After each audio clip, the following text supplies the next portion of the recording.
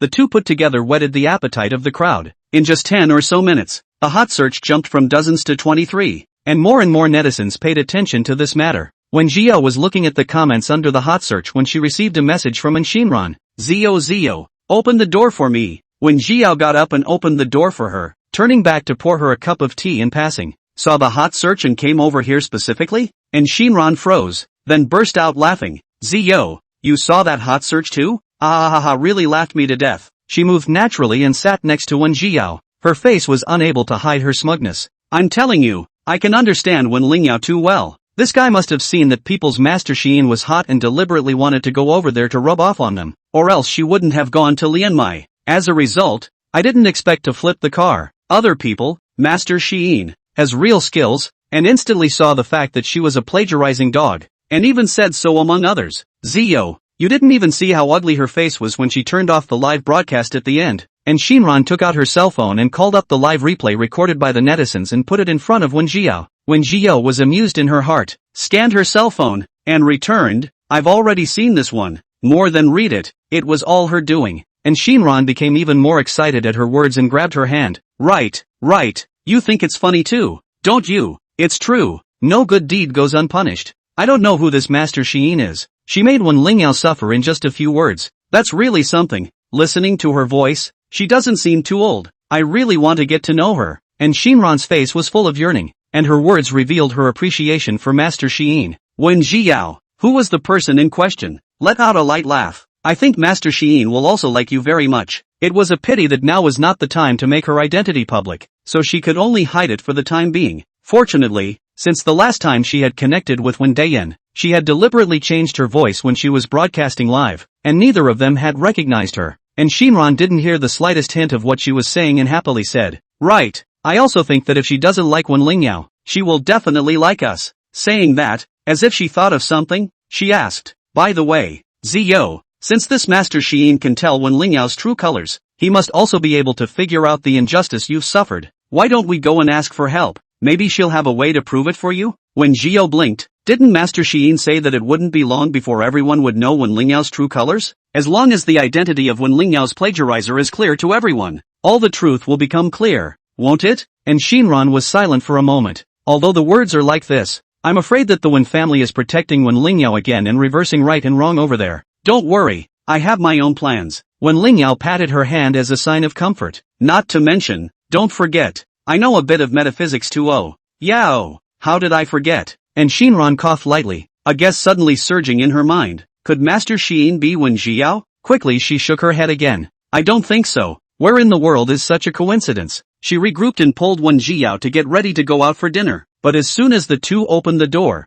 they saw a little Taoist priest running over in a hurry. Was it the Taoist friend who gave the faithful a peace talisman last night? Wen Zhiyao remembered last night's incident and nodded. Well, it was from me. The little Taoist priest wiped the sweat on his forehead and said, that believer said that the talisman is useless, and is now making trouble in the main hall. Master Uncle asked the Taoist friend to follow me to go over. Chapter 68, It's you liar. In fact, this matter can be solved by Wen Zhiyao alone, but Shinran said anything to be with her, afraid that she would be bullied by others. The two came together in the Great Hall. At this time it happened to be the opening time of the White Cloud Temple. The temple was full of tourists, and the vicinity of the main hall was crowded with people watching. A few little Taoist priests were trying to evacuate the crowd around them, but unfortunately the effect was minimal. and there were still quite a few people hovering around ready to eat melon. The middle-aged woman in the center of the crowd seems to have caught the gossiping mentality of the spectators, pulling her voice and constantly shouting, "You White Cloud Guan can't cheat people just because this talisman is free. Or are you simply incapable of helping us exorcise evil spirits?" Before the Taoist master could say anything, the onlookers next to him were the first to say so. "Is there some kind of misunderstanding? I invited one of those peace charms back too. I think it's very effective. Yes, I don't know about anything else, but the White Cloud Temple is really skilled. Our house was haunted before and it was the Taoist priest who solved it. Otherwise I wouldn't have been able to do anything about it. Yes, my family's problems were also solved by the Taoist master. Before that I had gone to several so-called masters to no avail." At those words, a trace of bewilderment flashed across the middle-aged woman's face, and she didn't say anything as she frowned. The middle-aged man in Taoist garb seized the opportunity to step forward and said, "This believer, I wonder if you can tell me what happened to see if there is some misunderstanding. If it is truly a problem with our White Cloud Temple, we will certainly take responsibility to the end." The words have come to this point, the middle-aged woman can't say anything else, and whispered what happened. The middle-aged woman's name is Min Zhou, and she lives in a small village in the county below. Because of its remote location and the fact that the village has many old customs left over from the past, the village people are more or less superstitious. Zhou Minmin is still considered to be relatively good. The family did not worship idols, and almost never went to temples and Taoist monasteries to seek talismans. Yesterday was her first visit. She wasn't going to come, but starting half a month ago, her son had been running a high fever and had been mumbling about seeing some kind of figure. Mr. and Mrs. Zhou Minmin were terrified and rushed to take the child to a small clinic in the village for a checkup, but the results were all normal. At first, Zhou Minmin thought that it was just that the child had not rested well and was mentally unstable, mistaking what was in the dream world for reality and saying it in a daze. So she bought her son a lot of supplements, nutrients, and helped him take several days off so he could rest at home. But this has not diminished, but has gotten worse. As time went on, her son spent less and less time awake and the vast majority of his time in a coma. Even when there was occasional lucidity, he just murmured something the two couldn't understand. Over time, it was rumored in the village that her son was possessed. Zhou Minmin did not believe it, but she took her son to the clinic to check several times,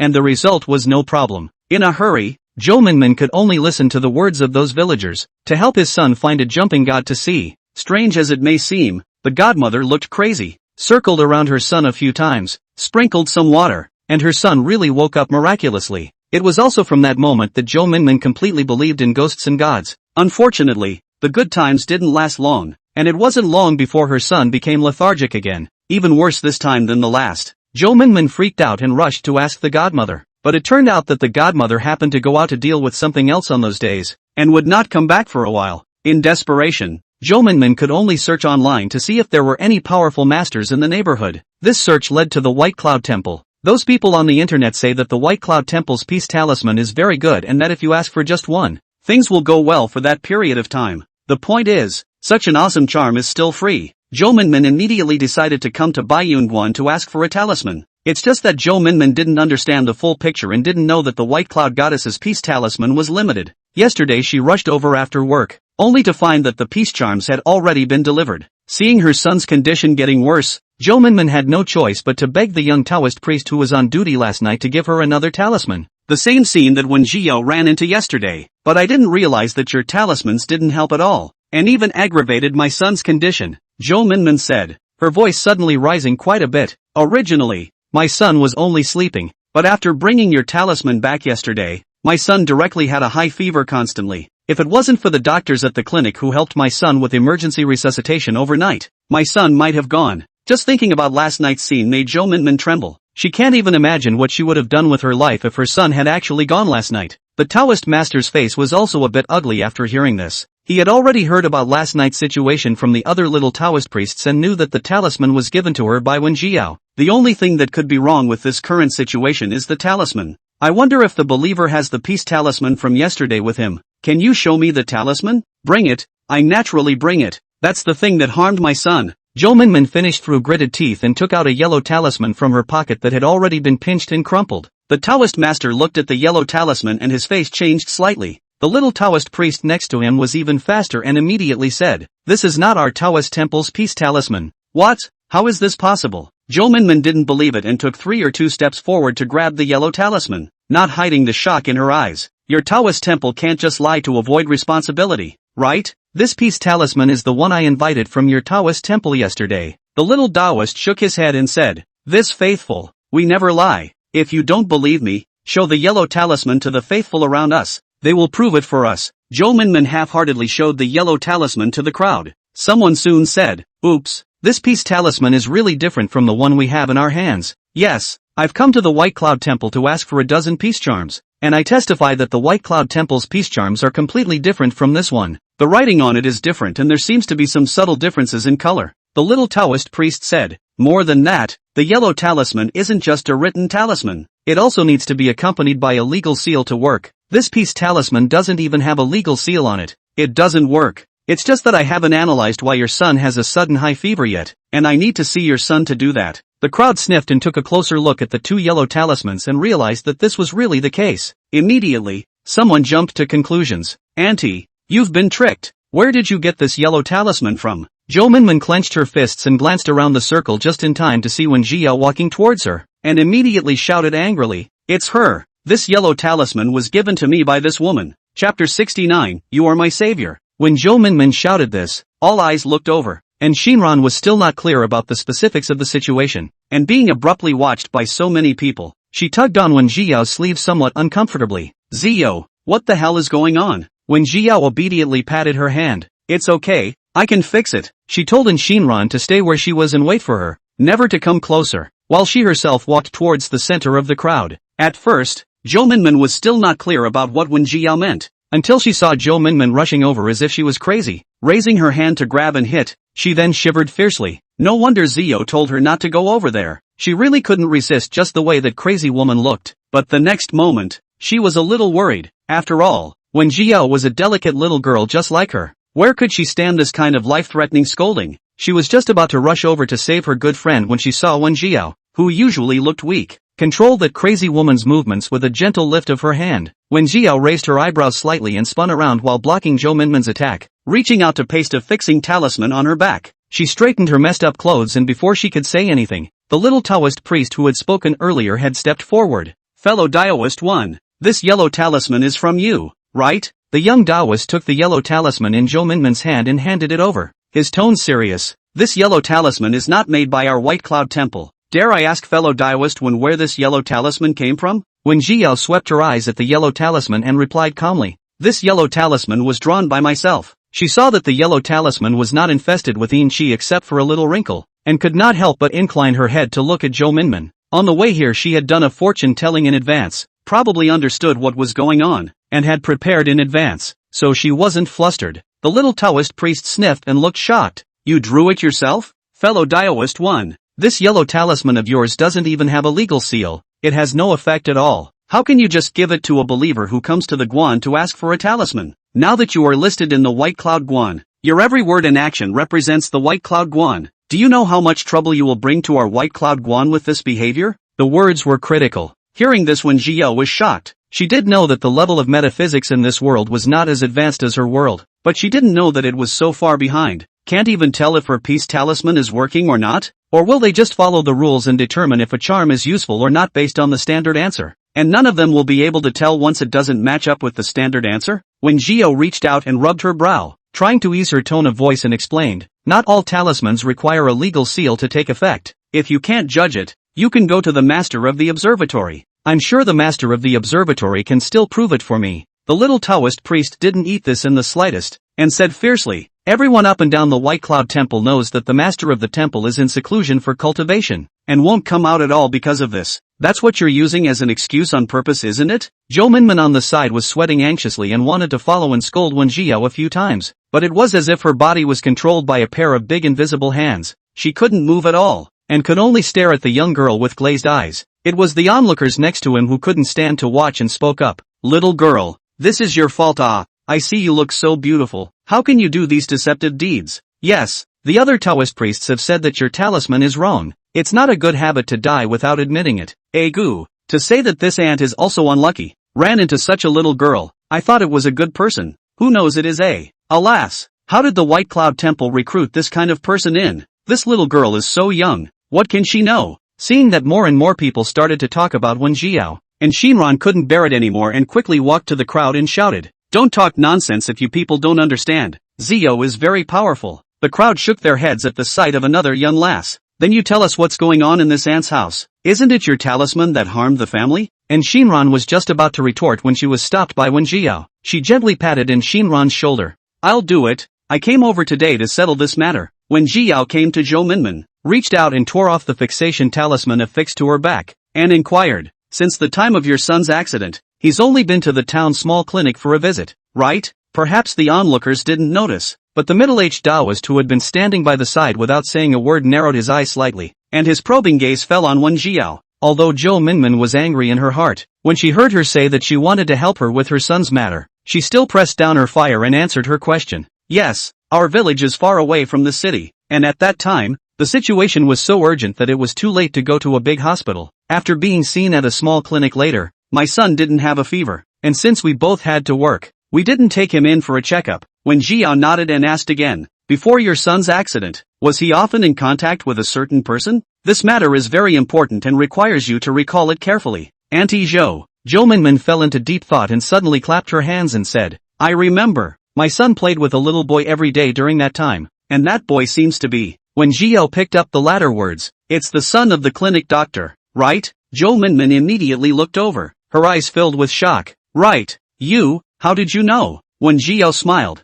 not only do I know, I'm also clear that it was that child who poisoned your son. You can recall if every time your son had a fever, it was because of contact with that child. Zhou Minmin frowned, and the more she thought about it, the more she felt that something was wrong. It seems to be true, that the kid always says he misses my son so he wants to come over and see him, and every time he leaves, my son gets worse. When Jiao looked pale, not only that, this matter is also known to the clinic doctor. After all, he is the one who got the poison. If my math is right, your two families should have had quite a few conflicts. Like, something to do with money? At those words, Zhou Minmin's face suddenly changed and she shook like a sieve. Yes. Before our two families did clash over certain things, the village headman once said that as long as we left the town, the compensation their family could share would become more. I see. Zhou Minmin snapped her head up, her eyes staring at Wen Jiao. Do you have any evidence when you say these words? Wen Jiao smiled, reaching out and pointing to her cell phone. I've already reported it to the police before coming here, so I'm sure the police will contact you soon. As soon as the words fell, Zhou Minmin's cell phone rang, and she looked at it in a bit of a trance. Answering the phone, her expression grew more serious. After a long time, Zhou Minmin hung up the phone and suddenly kneeled down and cowed out at Wen Jiao. Master, it was me who had no eyes and offended you before. The police just said that if they had come any later, my son would have been hopeless. Thank you for saving my son. You are my savior. Please accept my obeisance. Chapter 70, a genius rarely seen in 100 years. This sudden reversal stunned the crowd watching the show. They looked at me. I looked at you. Their faces were all curious and surprised. Curious as to what the police actually said to Minnie Zhou on the phone that could make her attitude change instantly. Surprised that this little girl in front of them who looked so young could actually have such a great ability.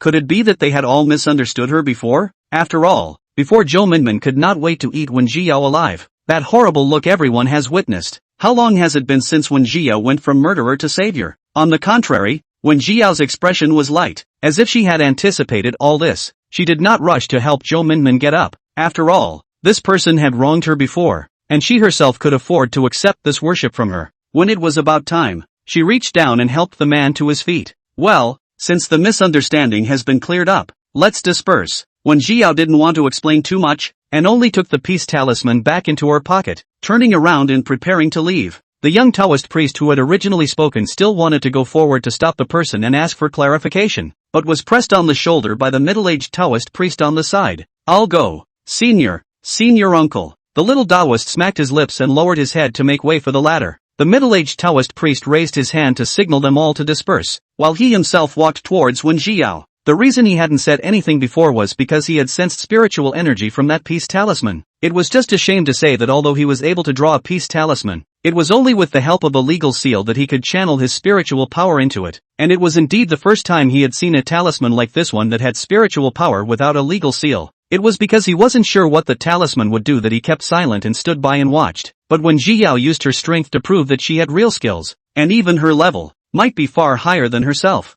no wonder the master of the viewer will personally take this little girl into the white cloud view. No wonder the master of the viewer said those words to him that day. The middle-aged Taoist master took a deep breath. He had a vague feeling in his heart that the future of the White Cloud Temple might be closely related to this little girl in front of him. On the other side, when Jiao noticed the man following behind her very early on, but her footsteps did not stop as she continued to walk towards the room, and Shinran followed behind her and chattered nonstop, her little face colored with a slight blush from excitement. Zio, you're too powerful. You solved this matter in just a few words. Say, Zio, so you were calling the police at that time, so you were expecting all this? Man, why didn't I know you were so good before? You don't even realize that you were really super handsome just now. Much more handsome than those dudes. She really couldn't figure out why her father appreciated those rich kids. Obviously one or two of them didn't have real skills even if they didn't do their job. She said that none of those rich kids are as good as Jiao. When Jiao was a bit helpless. Okay, which is as magical as you say. It's really awesome. And Shinran nodded fiercely, looking at Wen Jiao like stars were shining in her eyes. Before Wen Jiao could speak, a middle-aged man's voice came over first. Very impressive indeed. The middle-aged Taoist walked up to the two and politely introduced himself. According to him, his name is Chen Yuhong. He is the senior uncle that the young Taoist priest said yesterday, and all the peace talismans inside the White Cloud Temple come from his hands. When Jiao looked him up and down and did see some spiritual energy from him, it was just that there wasn't an abundance of spiritual energy, as could be guessed from the fact that he still needed to draw talismans with the help of spell seals. When Jiao nodded and said, "My name is Wen Jiao. I came to the Taoist temple to hang my order some time ago, and this one next to me is in Shinran, who came to the Taoist temple to clear her mind." Chen Yuhong nodded and said directly, "I'm very sorry, fellow Taoist one. I didn't deliberately remain silent before. It's just that I've never seen your way of drawing talismans before, and it was difficult to judge for a moment, so I didn't speak up just to be on the safe side.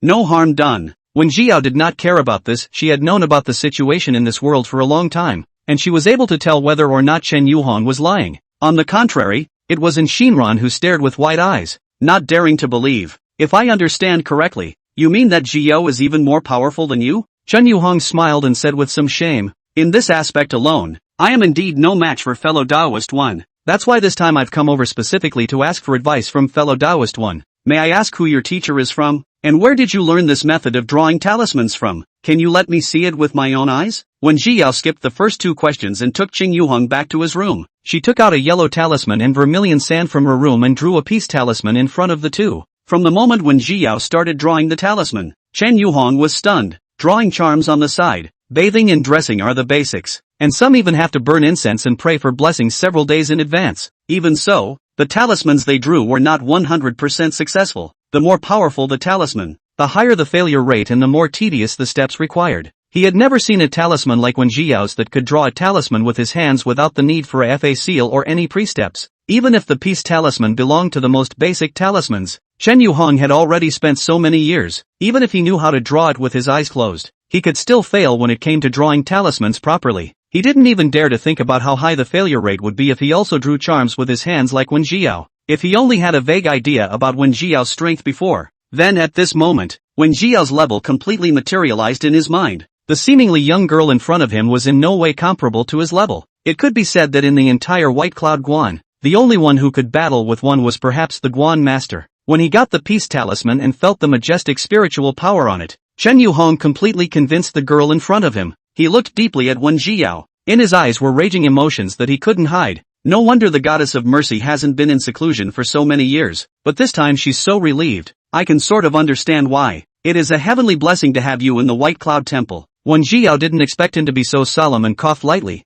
Fellow Taoist Chen is overstating things. The White Cloud Guan was willing to give me a place to return to in my time of trouble. It is I who should be thanking you. If you need any help in the future, feel free to ask for it as well. Chen Yuhong laughed and did not believe the rhetoric. After all, those who can have the strength are the guests of honor everywhere they go, and are definitely the existence that money can't necessarily be invited. So where would they worry about their residence? But with these words, Chen Yuhong also understood her position, arched his hand in a salute, and turned to leave. On that day, the entire White Cloud Guan knew that there was an extra fairy-like being in the Guan, a genius that was rare to come across in 100 years. Chapter 71, The When Family's Good Show She Can't Miss It. And Shinran was naturally happy to find out that her best friend was great. If the situation hadn't allowed it, she would have wanted to take a loudspeaker and yell to the world how awesome her friend Zia was. But before the dejected words could be uttered, she was taken away by the little Taoist priest in charge of purification. As she was leaving, she cried and looked at Wen Jiao. "Zio, you must wait for me to come back. Wen Jiao smiled helplessly and lightly. Good. Go quickly. Sending in Shinran away. Wen Jiao returned to her room and simply cleaned up, stretched her legs, and opened the surveillance video to start watching the show. She certainly wouldn't miss a good show from the Winchesters. In the video, Wen Jiayan seemed to have only just returned from the hospital. His body was still wrapped in gauze, and one of his arms was also fixed with a plaster cast. His face was pale, and his whole person looked haggard. Next to him, 2 bodyguards dressed in black carefully assisted him towards the house, and the servants inside the house quickly made way, lowering their heads and waiting respectfully. TSK, this battle is quite big. When Jiao leaned back in her chair with interest, finding a comfortable position and preparing to watch the show. Wen Jiayan had just entered the house when Wen Lingyao opened the door to her room and ran to him like a little rabbit. Third brother, you're finally back. Wen Lingyao's eyes were slightly red, biting her lower lip with tears in her eyes, looking churlish. Wen Jiayan's heart softened for a moment, reaching out that uninjured hand to touch her head. Well, I'm back. A single sentence caused the tears that Wen Lingyao had been holding back to snap down. She wiped away the tears on her face carelessly and revealed a strong smile. Third brother, it's great that you're okay. I'm really scared. So scared that I'll never see you again. Saying that, the tears that could not be easily held back fell again, crying with a pearly blossom. When Jiao commented while getting high on melon seeds, not bad, acting skills are quite good. It's a pity not to enter the entertainment industry. It was just that when Jin Yan didn't have the same sensitivity as her, and the moment when Lingyao cried, his entire body became dizzy, unable to care about his hand in plaster. When Jiayan stepped forward with his hands in a hurry and comforted, don't cry, aren't I fine? When Lingyao grunted and continued to whimper. Soon, when Jinyan realized that something was wrong and asked seriously, Lingyao, be honest with brother, what exactly are you crying because of? Did someone bully you? When Lingyao looked at him with a pair of big watery eyes, the aggression on her face was self-evident. When Jiayan took a deep breath and forced down the anger in his heart and asked, is it Wen Jiao again? What did she bully you about? You tell brother. Brother will go and help you get justice. No. When Lingyao bit her lower lip tightly and gently shook her head. It's okay brother. I'm fine. You don't have to worry. How can I not be worried? What kind of brother am I if I could care less if my dearest sister is being bullied? When Jiayan used that still healthy hand to press down on one side of her shoulder, forcing her to raise her head to meet his eyes, and said sentence by sentence, Lingyao, talk to me? What exactly happened? If you don't tell me, I can only go find Wen Jiao in person. No. Third brother, don't go. When Lingyao finally made up her mind and said, this matter has nothing to do with sister, she lowered her head and made a gesture with her hand hanging down at her side, and the maid on the side rushed forward to explain. Third young master, you don't know, during the time you were injured, Miss was so worried that she searched all the masters in the city, wanting them to help you solve the problem, but those masters said they were unsure after hearing about your situation. All day today, the lady's legs have been broken, and at last she has heard of someone on a master's side. When Jinyan's eyebrows jumped, suddenly having a bad feeling. Who? The maid took a deep breath and lowered her voice. It's said to be a very powerful master. He's been quite famous lately, and he's even been on the hot search a few times. It's that master who doesn't take commissions off the wire and only broadcasts live to help tell people's fortunes. The maid did not notice Wen Jiayan's increasingly ugly face at all, and continued to say to herself, originally, MS. Wen was unable to accept the live broadcast, but couldn't help that there was no master who could help you solve the problem. So she could only find that master. Who knew that master didn't know how to tell fortunes at all and opened her mouth to talk nonsense? She actually said that MS. One doesn't know how to create and that all her works are plagiarized. Speaking here, the maid pulled up her voice and said with righteous indignation. The point is, there are actually quite a few people on the internet who believed her words and came over to scold Miss One. It's really too much, all the time waiting for her to finish. When Lingyao tugged on her sleeve and said, don't say it. I'm okay with it. It's just a pity I didn't help third brother solve the problem. When Lingyao lowered her head, expecting to wait for Wen Jiyan's embrace, but unexpectedly Wen Jiyan instantly changed his face. Who did you say? What's that master's name? The maid was so startled by the grip on her arm that she couldn't speak properly. That master seems to be called something sounding. When Jianyan asked, is it called Master Xiyin? Oh yeah, that's the name. When Jianyan's face darkened even more as he frowned. Why didn't you even discuss this with me when you went to find Master Xiyin? The thought that his miserable condition would most likely be known to the millions of netizens and the woman made him feel uncomfortable. In his anger, when Jiayan didn't even notice Wen Lingyao's abnormality. It wasn't until Wen Lingyao's tears fell again that he began to panic. Third brother, did Lingyao do something wrong? I'm sorry. I was just too worried about you. I wanted to help you solve the problem as soon as possible. I didn't mean to. When Lingyao said, covering her face and sobbing once again. This move was the most effective method against Wen Jianyan that she had experimented with countless times. As expected, Wen Jianyan instantly softened his tone. Ling Yao, it's brother who was just in too much of a hurry. I'm sorry, I don't mean to blame you. He wrapped Wen Lingyao into his embrace and said softly, let brother help you with those things online, okay? Brother will definitely help you handle this matter well. As for that Master Xiyin, she dares to rumor about you like that. I will never let her go. After easily coaxing Wen Lingyao, Wen Jiayan went to the guest bedroom and opened his cell phone to call his secretary. He didn't want to go back to his room for a while because of the kind of thing that happened to his room and simply moved downstairs to the guest bedroom. Just as he pulled out his phone, he saw the hot search pop up. It's about Master Haiyan. Into the eye was an unstinting line of praise, saying that she was simply a contemporary divine calculator, the most powerful master today. When Jianyan narrowed his eyes and quickly scanned the contents above, and made a special search about Master Xiyin, after looking at all the recent trigrams she had read, Wen Jiayan was suddenly a little unsure. This Master Xiyin, is it really nonsense? Chapter 72, Wen Lingyao can be his really good sister. This thought only appeared for a split second, and was quickly suppressed again by Wen Dayang. What was he thinking? How could he question his own sister for a stranger he didn't know on the internet? Didn't he know best whether Lingyao had plagiarized or not? Over the years,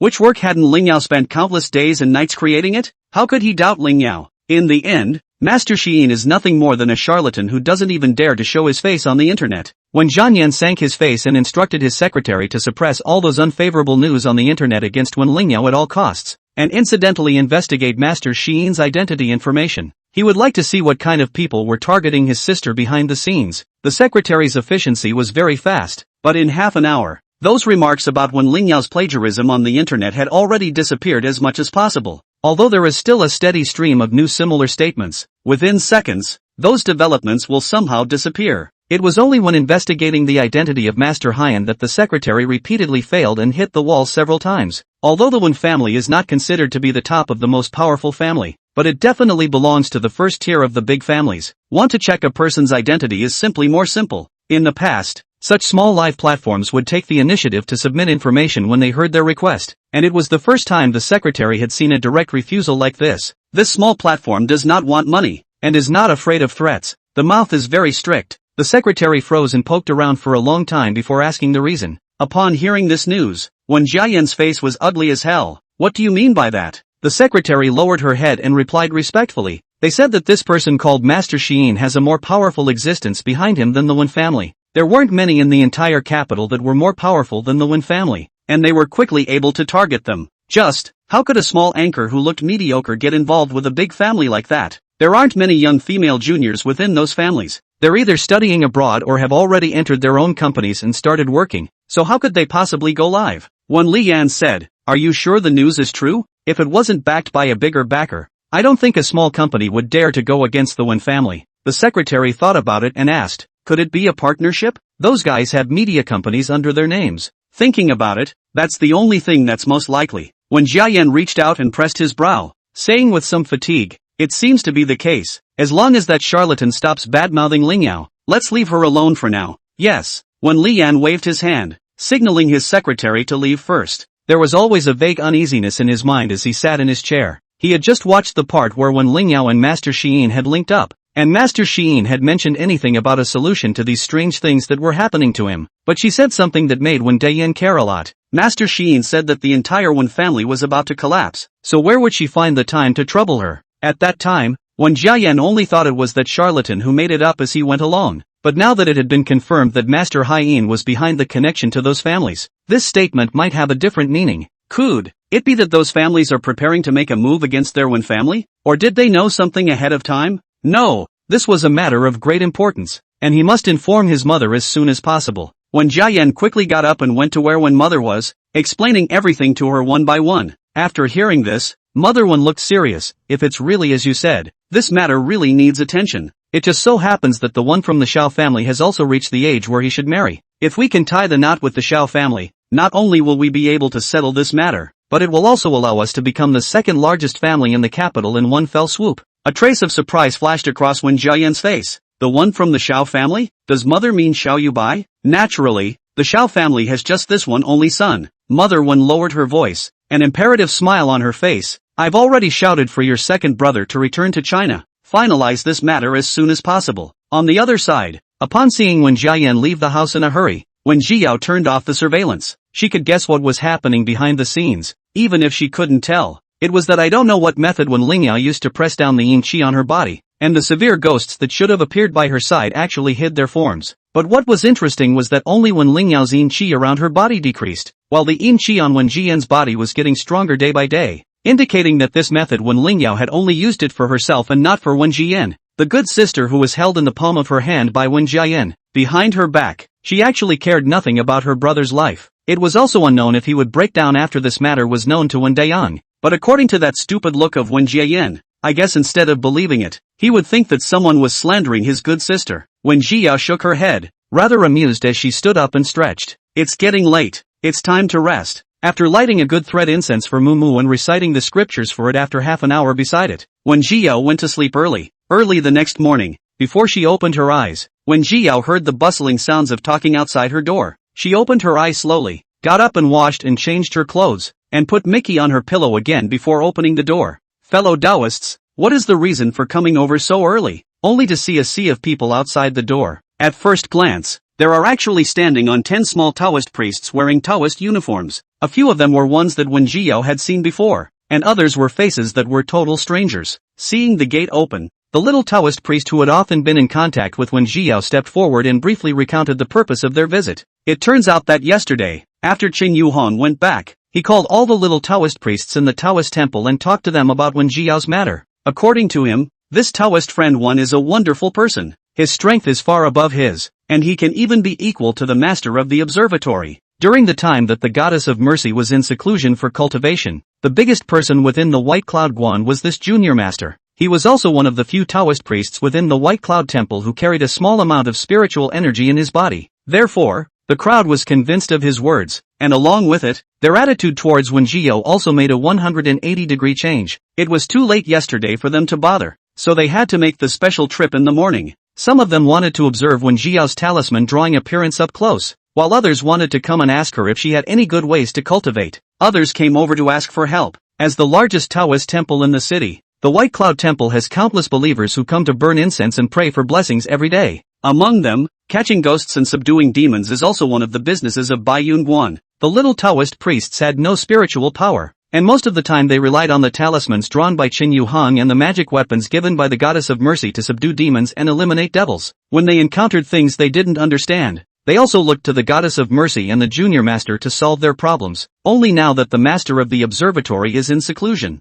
and the junior master can't be seen from time to time, they have turned to Wen Jiao, hoping that she will take the time to point out a few things. For the merits that were sent to her door, Wen Jiao naturally came to her. To be precise, that was part of her plan. Today the program is just getting on track. Chapter 73, Haunted Mansion. Unsolved Case. Perhaps it was because they were still not too familiar with Wen Jiao. Most of the questions asked by the crowd were relatively basic, from the smallest to how a particular hexagram should be interpreted and how a particular concept should be referenced. It was so hard to catch a powerful master. The little Taoist priests were like sponges drawing water, frantically absorbing the knowledge they had not yet understood or had half understood, until one of the young Taoist priests hesitantly asked a question. The atmosphere of the scene steeply became strange. That, Taoist friend one, there is a ghost house in the next city looking for us to exorcise ghosts. Can you come with me? For a moment, all eyes were on him. This little monk named Wang Yiyang, not very old, tall and thin, looking a little shy, seems to have just come to the White Cloud Temple not long. Wang Yiyang also seemed to realize that something was wrong and hurriedly said, "Forget it, fellow Taoist, when pretend I didn't say it." Wen Jiao inclined her head to look at him. Why not? Wang Yiyang froze and then became excited. Is it really possible? A small Taoist priest stepped forward next to him and explained. Fellow Taoist one, it's like this. We have a rule in the White Cloud Temple. Whether it's the Taoist priests in the temple or the Taoist priests who are listed in the White Cloud Temple, they all need to go out and deal with the relevant commissions according to the needs. For these commissions we can seek the help of the junior master or the master of the observatory, but we will not normally seek the help of other Taoists. That little Taoist priest gave a beat and didn't continue. Instead, it was Wen Jiao who took over his unfinished words with a smile on her face. Because you are in competition, the number and quality of commissions you handle will determine how many spells and talismans you receive each month. The crowd was shocked. They wanted to ask her how she knew, but on second thought, she had also been coming to the White Cloud Temple for a while, so they thought that the little Taoist priest who had arranged to bring her in the first place had told her. Only the little Taoist who was assigned to be responsible for giving out tasks to Wen Jiao in the beginning knew clearly in his heart that he had never talked to Wen Jiao about the situation inside the White Cloud View. Junior Master would inevitably not tell her these things either, and it was only possible that she had done the math on her own. But she didn't even start her trigrams just now, and she didn't look like she was deducing anything, so how did she figure it out? That little Taoist was secretly shocked. Before the little master said that Taoist Wen's ability was very strong, he didn't have much of a feeling about it, but now that he looked at it, it was really strong and scary. Wang Yang didn't ponder so much, but just re-asked with a complicated face, if fellow Taoist Wen knows, why are you still willing to go out with me? After all, she wouldn't get the credit for all the things she helped herself to. Instead, he took advantage of it. When Jiao curved her eyes and smiled, you guys are fighting for this list in order to get more and more powerful talismans and spells, but I don't need any of these, so we won't be able to form a competitive relationship. Wang Yang blinked, then remembered that relying on Wen Jiao's strength, he really didn't need all this. The talisman paper she can draw herself, and even her drawing may be even more powerful. As for the magic weapon, such a powerful master will have some magic weapons in his hands more or less, right? On this point, Wang Yang had guessed wrong. If the Wen Jiao of her previous life, she did have so many magic weapons on her body that she couldn't even use one to throw one away. But nowadays she has nothing but some yellow talismans, and she relies on her strength to fight hard when she encounters a severe ghost. The magic weapon was no longer of much enhancement to her, and the most important thing was to recover her strength as soon as possible. It was just the right time to take this opportunity to verify if it was possible to obtain merit values in this way, thus restoring spiritual power. Wen Jiao's words were considered a promise, and Wang Yang was overjoyed. He was just about to pull her in to talk about that haunted mansion in detail when his eyes glanced at the small group of Taoists still lined up around him, and he quickly collected his expression and stood aside to wait patiently. Those little Taoist priests were a bit red-eyed, but the current situation was unknown after all, so they could only suppress their foolish hearts and continue to ask questions. Today is the first day. When Jiao and set the time, how many people come to consult? She is all for its answer. To her surprise, when she was answering questions for a few of them, there was actually that hint of merit power surging into her body as well. Though not much, it was a pleasant surprise. By the time everyone had finished their round of questions, it was nearing noon. She glanced at the sky, a little thankful that she had just woken up and sent out the notification that the broadcast had been postponed. Clearing her throat, she and the crowd in front of her said, "Okay, does anyone have any questions?" The crowd looked at each other and thanked Wen Jiao. Wen Jiao shook her head and said, "It's okay, these are nothing to me, but from now on, I will only be here from 8 to 10 in the morning every day. Is that acceptable to everyone?" Naturally, the little Taoist priests were happy to accept it. In just a few hours together, Wen Jiao had already convinced them with her solid knowledge. A master as powerful as this was willing to take 2 hours out of his day to help a little Taoist monk like them who was just starting out to answer questions and solve problems. So what could they possibly have to be dissatisfied with? After asking for so long, they knew that they had delayed Wen Jiao's rest and offered to treat her to dinner. Wen Jiao just waved her hand and told the crowd to go ahead and eat. The little Taoist priests were still a little hesitant, but when they saw that Wang Yang station had already walked up to Wen Jiao to talk to her, they dispersed in 2s and 3s. Wen Jiao led the man back to the house and gestured for him to sit on a chair to talk in detail about the matter concerning the haunted mansion. Wang Yang was unambiguous and told everything he knew. The haunted mansion is a small single-family house that has been vacant for many years and belongs to a family that has been abandoned since the last century. At that time, the family all inexplicably died in the villa. The method of death is strange. The case is still unsolved, has not yet been solved, so the cottage has been idle for a long time. In fact, people who had been passing by during that time had been saying they heard crying coming from the villa. The cry was so mournful that it only came at night, but the villa was in a remote location, plus there weren't many people living in that area around it, so there was no one who traveled there specifically to confirm the veracity of this claim. It wasn't until some years ago that a distant relative who claimed to be a member of that family came over and said he wanted to renovate the villa and sell or rent it out, and that's when the weird stuff started happening. The house was so well kept that the guy just had some random people clean the house and posted the rental. Because the house is luxuriously decorated and beautiful, and the rent is low, there are still many people coming to see the house despite its remote location. The house was rented out quickly, but the first tenant claimed that the house was haunted and asked to leave after only 10 days. Naturally, the landlord did not agree to check out and felt that it was all an excuse made by the tenant and had to ask the tenant to produce evidence. It didn't take long for that tenant to even ask for a deposit and just run away. The landlord had to find another tenant. The second tenant was a middle-aged divorced woman who had been betrayed and abandoned by her husband and was left to rent a room outside with her child, who was not yet 10 years old. But what happened this time was far from what happened the first time. Chapter 74, If It's Her. it might actually work. Wen Jiao poured him a glass of water and pushed it over, asking, "What happened the second time?" Wang Yang took a sip of water and organized his words. "The information I got says that the second female tenant committed suicide in the house with her own child. But I don't think things are as simple as they seem." Wang Yang lowered his voice. "I heard that these two people died in the exact same manner as the tragedy that happened in this villa in the beginning. Is that so? So it seems that this case is indeed not simple." Wen Jiao's slender fingers gently rubbed the water cup in her hand, calculating in her mind how much merit value she could get if she solved this case. "Do you have any pictures of the scene?" Wang Yang froze, scratched his head a little embarrassed. "I'm ashamed to say, at that time, the other party did say to me that he would give me the scene photos, but I waited for him for several days and did not wait for the news." Speaking here, Wang Yang's face was a bit ugly. "The person who contacted me in the beginning seems to have lost contact. The reason why I say is entirely because Wang Yang has only just started, and does not have the ability to calculate the trigrams, and cannot penetrate the heavenly chances, can only be based on the existing clues to judge." The most embarrassing thing was that he didn't realize at the time that things would take such a turn for the worse, and didn't ask for specific information about his client in detail. Now even if Wen Jiao wants to count, he is afraid that there is no way to start. "I'm sorry, fellow Taoist one." Wang Yang lowered his head. "It's because I didn't think well enough to handle this matter. There is no harm in informing me of the exact address of that haunted mansion with me is the same." Wang Yang was a bit surprised. "Can we rely on this alone? Can't figure out the specifics, but can predict the luck or bad luck of the trip.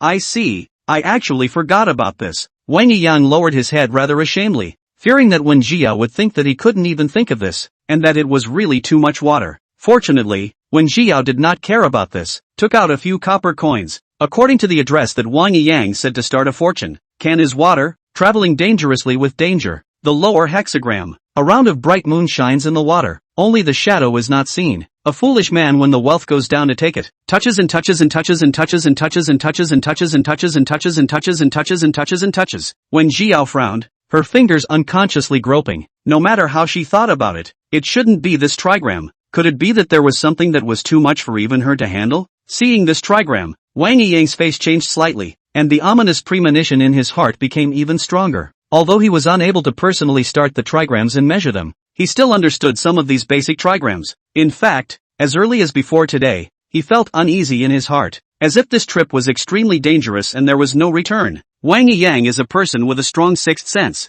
No matter what he touches, the development of things will always be more or less the same as what he guessed. It was one of the reasons he had decided to become a Taoist priest, and one of the reasons he was particularly worried today. If not for that, he would not have taken the risky move of choosing to seek help from Wen Jiao. He had thought that with such a powerful figure around, how could he guarantee his safety? But now looking at the trigrams, could it be that it still wouldn't work? Seemingly seeing his fearful concern, Wen Jiao comforted, "What the trigrams show is just to remind us to be more vigilant." She put away the copper, her tone slow but very powerful. "The so-called destiny is actually changing all the time. Every decision you make affects the course of events, and likewise, the ending is not unchangeable. And all we have to do is find the best one out of those millions of possibilities." For some reason, Wang Yang's mind gradually calmed down and spoke softly. "I've rarely heard of this expression before. Fellow Taoist one really does have a unique insight. Most people believe that the trigrams cannot be altered, partly because they have limited ability to do so, and partly because they rely too much on the trigrams. Let's say someone goes to test whether he can pass an exam and gets the trigram that he passes with flying colors, and then he starts swinging and doesn't study properly, and naturally he doesn't pass the exam in the end.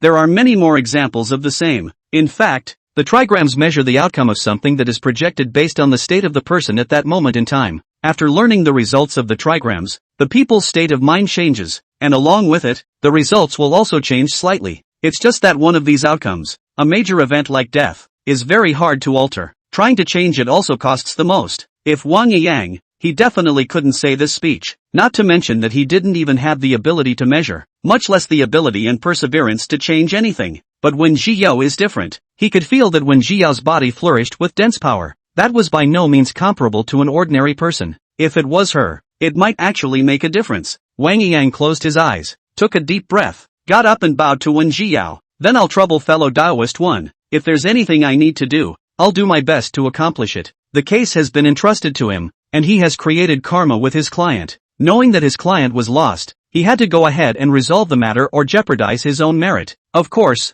his conscience wouldn't allow him to watch his client get killed. "Fellow Taoist one, when do we leave?" When Jiao pondered for a moment, looked at the time and said, "Leave now. We still have 5 hours." 5 hours? Wang Yang showed surprise on his face, and then said with even more admiration, "Fellow Daoist Wen is really powerful. This ability to measure is admirable." Wen Jiao said, "No, it's just because I have something to do in 5 hours, so I have to do it quickly." Wang Yang, but it takes us more than 2 hours to get there by high-speed train. That's why it's a quickie. When Jiao asked him to buy a ticket for the nearest high-speed train and rushed over as fast as he could, she had yet to recover her spiritual power now, and could not waste what little power she had left on shrinking the earth by 1,000 miles, so she could only rush through the most rudimentary way. Of course, all the expenses along the way were paid by Wang Yang. Theoretically these are reimbursed by the client, but now the client's life and death is not clear. Wang Yang can only pay out of his own pocket. After all, you can't make the guru pay for it, can you? 2.5 hours later, the two stood at the exit of the high-speed train station and stopped a car. The driver had originally seen the two young, and thought of making a big profit, but as soon as he heard where the two were going, his face immediately changed. "You can't go to this place. What are you doing there? There's not much for young people to do there in the middle of nowhere." He looked the two of them up and down carefully, and suddenly lowered his voice and said, "You two aren't going on an expedition as well, are you? Don't blame me for not warning you. It's been rough over there lately. You youngsters have the energy to go wherever you want to play. Don't rush to that kind of place to find excitement. That's not the place for you." The two of them glanced at each other, and Wang Yang asked, "Uncle, is something going on over there?" Perhaps it was because of the sincerity of Wang Yang's face, and after thinking for a moment, the driver still told them, "Over there recently, a dozen dead." Chapter 75, whatever it is, destroy it. A dozen dead? How is this possible? Wang Yang exclaimed in shock. Feeling the gazes cast by the people around him, he realized that he had lost his words and hurriedly lowered his voice to ask after him, "What's the situation? Aren't there only 2 people dead?" The driver sniffed and looked at both of them strangely. He looked the two men in front of him up and down carefully for a moment, and his tone became a bit hard. "What exactly were you guys doing over there?" When Jiao simply pulled Wang Yang into the car and said to the driver, "To tell the truth, we are actually adventure anchors, just specializing in the past adventure. When you go out, you give yourself an identity." If they said they were here to catch ghosts, not only would they arouse the driver's suspicion, but they might also be hounded with many strange questions. Might as well make up an identity and be done with it. The young girl smiled gently at the driver, truly described as bright-eyed and smiling like a flower. The driver couldn't help but freeze for a moment, coughing lightly twice to dispel his doubts. These two look young and pretty, and they do look like the kind of people who do live broadcasts, especially that little girl. He'd never seen anyone so beautiful. Since they are anchors, they must have quite a few means of connections, and it's normal to know some insider information. The driver relaxed and said kindly, "It's true that only 2 people died over there,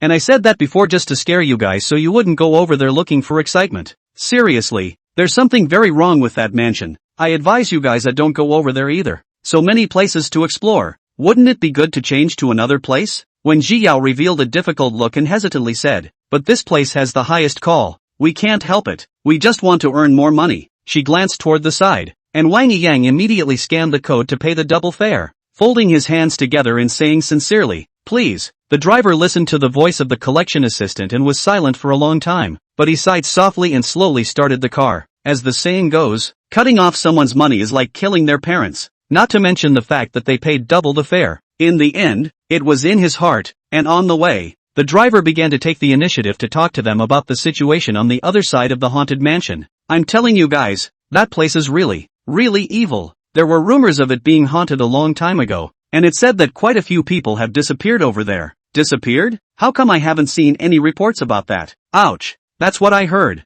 I don't know the specifics." The driver skillfully maneuvered the steering wheel to turn a corner, and with a change of tone said, "Actually, that distant relative that came out of nowhere is quite strange. Tell me, this house has been empty for so many years. If that family has distant relatives, what did they go do long ago? How many years has it been? And now it pops up and says it inherited the house. It's hard not to be skeptical." Wang Yang frowned and quickly realized that something was wrong. He glanced at Wen Jiao, who didn't look too good either. At Wen Jiao's gesture, Wang Yang opened his mouth and asked, "Master driver, how do you know so clearly?" He leaned forward, resting his hands on the back of the seat in the front seat, his eyes fixed on the driver in the rearview mirror for fear of missing any of his expressions. Wen Jiao, on the other hand, opened her cell phone navigation and looked at it, confirming that the road was the right one leading to the haunted mansion. I don't know if he really wasn't paying attention or if he was just pretending, but the driver seemed to be completely oblivious to the movements of the two behind him. shaking his head and letting out a bitter laugh. Back in those days,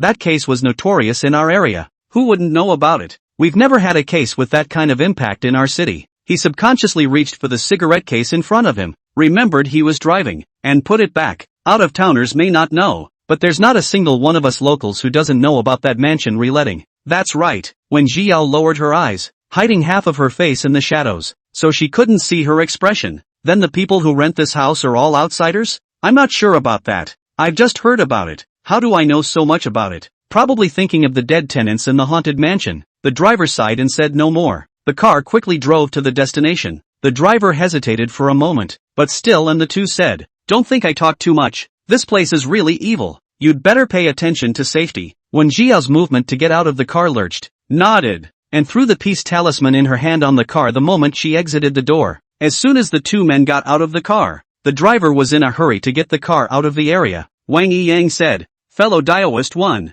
isn't there something wrong with that driver? He seems to have been preventing us from coming over." "It's not him, it's some kind of spiteful spirit." When Jiao said, "That driver has traces of being stained by Yin Qi." The fact that there is Yin Qi, but no death Qi haunting him, means that the spirit that haunts him is not ready to kill him, but may just want to do something by his hand. That peace talisman was enough to keep him safe. I just don't know if there is a certain connection between that grumbling spirit and the stern ghost in the villa. She turned her head toward the villa that stood silently at the end of the road, a vague sense of unease in her heart. Halfway through the day, she lifted her feet toward the villa. "Let's go. No matter what's inside that villa, just directly exterminate it." One sentence completely dissipated the fear in Wang Yiyang's heart. At that moment, the young girl's back seemed to glow in his eyes. No one told him before that Taoist friend one was so handsome? Without hesitation, Wang Yiyang jogged to follow. 5 minutes later, the two came before the villa. It was a small 3-story villa, and just from the outside, the villa was luxuriously and exquisitely decorated,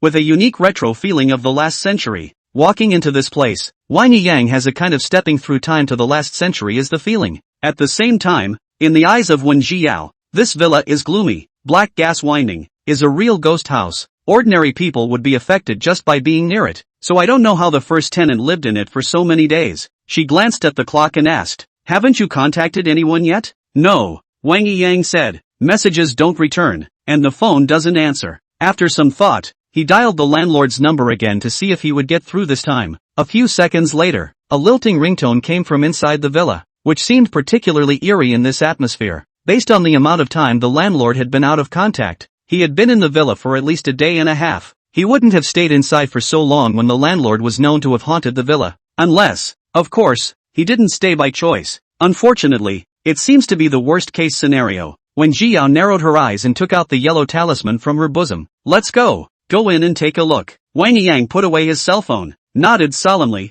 and also took out the 5-elemental talisman that his junior uncle had given him. Just as he stepped into the courtyard, a cloudy wind came, and the talisman paper was blown rustling. In the next moment, the door of the villa was slowly opened, and an unexpected presence appeared in front of the two of them. Chapter 76, There's a big ghost in this villa. Only a middle-aged woman stood in the doorway. The woman was dressed in a long black dress, her hair pulled back high, revealing her smooth neck. If it wasn't for the fact that her eyes were only black, just from her appearance, the woman was airy, pretty and gentle. The woman walked towards the two, her movements and demeanor no different than normal. "Are you two?" Wang Yiyang shivered as he looked at her pure black eyes, and layers of fine sweat broke out on his forehead. He took a step back, subconsciously grasping the yellow talisman in his hand, and for a moment he didn't know whether he should make a move or not. Most of those ghosts he had met in the past maintained their most frightening appearance before death. Their grievances were so great that they would actively attack up as soon as they saw him. It was the first time he had seen a woman as different from normal as the one in front of him. He turned his head to look at Wen Jiao,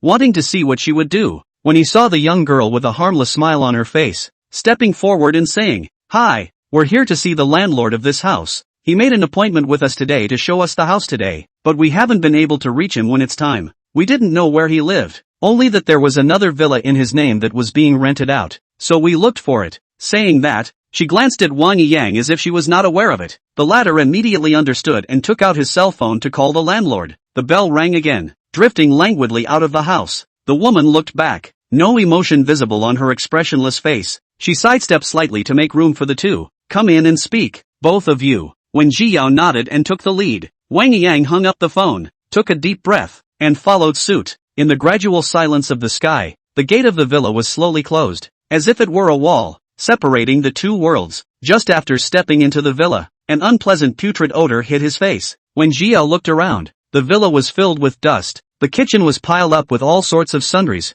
and there were also traces of blood scattered on the ground. She didn't move as she walked over to the blood and took a closer look. The blood hasn't dried completely, so it's probably the landlord's. Wang Yiyang obviously also saw the bloodstain. His face changed greatly, one hand grasping the talisman with a death grip, tensing his body, ready to act at any time. In comparison, when Jiao acted much looser, and after only a glance, she lifted her foot and crossed over like a nobody, coming to sit by the sofa. It was as if he hadn't noticed the dust on the couch at all. Wang Yiyang looked at her with a complicated face, somewhat disliking the dirty sofa, and stood aside and hesitated to take a seat. The woman approached after the two men, gave him a light look, and asked quietly, "Why are you standing here?" I don't know if it was the environment that set it off, but the woman's voice seemed to change tone, sounding eerie and scary. The sudden sound scared Wang Yiyang. At this time he could not care about the dirty, and sat on the sofa with his butt. Seeing this, the woman faintly withdrew her gaze, turned to the kitchen and poured 2 cups of tea on the table, and sat herself down on the sofa opposite. "Have some tea first, the landlord is upstairs and will be down in a few minutes." Wang Yiyang was surprised that the woman was actually so good at talking, and his gaze fell uncontrollably on the blackened second floor. There were no lights on the second floor, and it was almost too dark to see anything other than the vague outlines of a few rooms. Would the landlord really be on the second floor? Or is the landlord, at this time, really alive? The more Wang Yiyang thought about it, the more alarmed he became. He hurriedly retracted his gaze, and with a glance of his afterglow, he saw the so-called tea on the table, and suddenly stiffened, only to see that what was placed in the teacup in front of him was not tea at all, but a cup of red unidentified liquid, with a 7-rounded unidentified object floating inside. The unidentified object rolled around a few times in the teacup and eventually slowly turned around. Here was an eyeball. Wang Yiyang was so scared that he almost threw the teacup out, but his movements were stuck in place, as if he was controlled by a big invisible hand. When Jiao's expression remained unchanged, reaching out to take the teacup out of his hands and placing it firmly on the tabletop, before collecting the fixation talisman behind his back. "What's the matter? All of a sudden, you can't be so reckless when you're a guest in someone's home." She looked deeply at Wang Yiyang and turned her head to continue smiling at the woman. "Where were we?" Only then did Wang Yiyang notice that the woman's face had begun to distort and crack, and her long black hair was windless, as if it was going to riot the next moment. Wang Yiyang was shocked out of a cold sweat. He coughed lightly and his smile was a bit forced. "Right, sorry, it's the first time I've seen such a big villa. I'm just a bit envious." At those words, the woman's grimace gradually returned to its original form, and she laughed softly. "Really? I'm quite satisfied with this house as well." As soon as the words fell, there was a sudden loud bang from upstairs, followed by a scream that came from a man covered in blood who came rushing out of some room in a roll. At the sight of the woman in the living room, the man's footsteps lurched and he screamed again, actually rolling right down the stairs. When Jiao stood up and just wanted to go over, the woman had already floated over a step ahead of her, and with one hand grabbed the landlord, who had fallen on the floor in a state of disarray, and placed him on the sofa. "The landlord is here. You can talk to him about anything." The man sat shivering on the sofa, too pressed to resist, his body shaking like a sieve, unable to tell whether it was sweat or blood that stained all his clothes. When Jiao glanced at the man without any trace, sat back down on the sofa again and smiled. "Good, thanks." Another figure came bounding down the stairs and crashed into the woman's arms. Mommy, it's a few years old." When Jiao noticed that the man's body trembled once again when he heard that little child's voice, combined with the fact that the child also came down from the second floor, when Jiao initially concluded that the injuries on the landlord's body are likely to be caused by this child. 2 ghosts are known to be present in the house, but the resentment on these 2 ghosts is nowhere near as strong as what they saw when they were outside, so there was at least one more powerful presence in the villa. That being is also responsible for the death of both tenants. Running through her thoughts, when Jiao asked, "Excuse me, can I borrow your living room? I have some things I want to talk to the landlord alone." The woman nodded and carried the child up to the second floor. It seems that most of the time this ghost can still be controlled as long as she doesn't poke the woman where it hurts and make her lose control. When the woman left, when Jiao gave the 2 of them a transmitting note and used it to quickly explain the whole story, unexpectedly, before she could finish her sentence, the landlord, after hearing that they were from the White Cloud View, immediately became agitated and plopped down on his knees. Master, please save me. What happened before was my fault, but I don't want to die. I don't want to die yet." Chapter 77, Vengeance and Repayment of Grudges. At those words, the 2 of them looked at each other, their expressions gradually becoming serious. Wang Yiyang stepped forward and asked, What do you mean by that? The man's face changed. Knowing that he had lost his words, he hurriedly lowered his head in an attempt to muddle through. I didn't do anything. It's just that she told me that the house was haunted and she wanted to move out, and I didn't agree. With that, he jerked his head up. You can't blame me for that. Who would have known that this house was really haunted? I believe in science. Wang Yang frowned.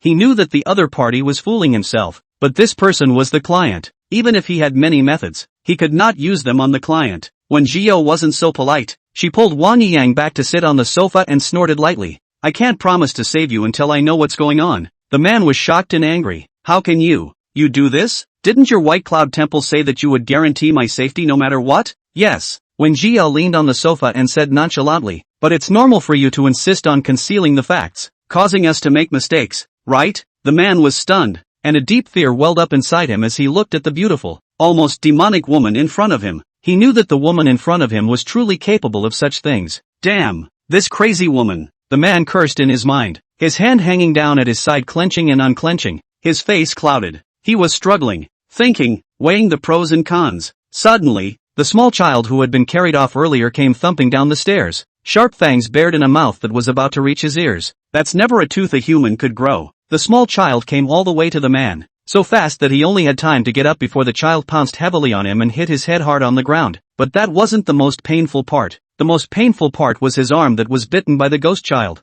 Blood instantly spurted out, staining most of his lapel. Wang Yang's eyes widened, subconsciously about to get up, and was pressed back by Wen Zhao. She looked pale and swept her eyes at the wound. Don't worry, it won't kill you. Despite his inner worries, Wang Yang hesitated and chose to believe Wen Zhao. The people were invited by him, and since he chose to believe Wen Zhao at that time, he would always believe. Seeing that the two really did not care about him, the man also completely panicked. You guys save me. You can't help me. Seeing that they still hadn't moved, the man shouted even more vigorously. Save me quickly. You're Taoist priests. Seeing death will harm your merit. In the back it becomes, please, I'm wrong. I know I'm wrong. Save me. The ghost child was already on the verge of biting one of his arms off, and he could feel his life draining out of him. At last the man could not stand it any longer. I'll tell all of it. I'll tell you whatever you want to know, as long as you can save my. Receiving a satisfactory answer, Wen Zhao struck a yellow talisman on him.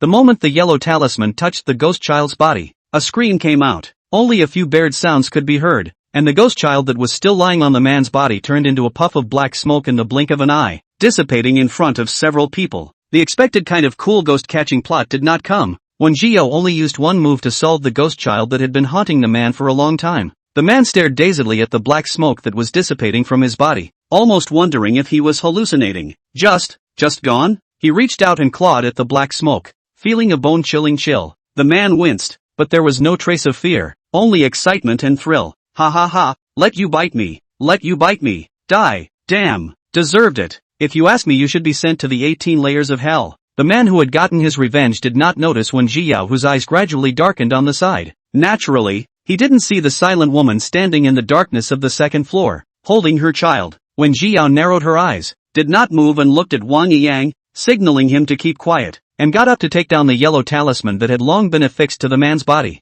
She took a new yellow talisman and put it on the man's arm, whispering, "The sun rises in the east with a little oil, and the handheld steel sword cuts down 4 oxen. There is the Supreme Lord above, and the clear stream ancestor below. No pain inside, no flow outside. 7 go 7 go, 7 go no go." After reciting, Wen Zhao explained, "This is the stop bleeding mantra, to help you stop bleeding." The man then looked back at his arm. The blood on it had indeed stopped flowing, even the wound had disappeared. He lifted his arm in surprise, unable to feel the slightest bit of pain at all. "Master, you're too divine." He had had doubts about whether the two people in front of him, who looked so young and were not yet wearing Taoist uniforms, could actually solve the ghosts in this house. Now that he had seen it, he was completely relieved. When Zhao interrupted his flattering words, "Tell me, what exactly happened?" The man, as an afterthought, nodded and recounted everything. In fact, he had come to the villa to check on the situation since the first tenant had left, and by that time he had noticed that something was wrong.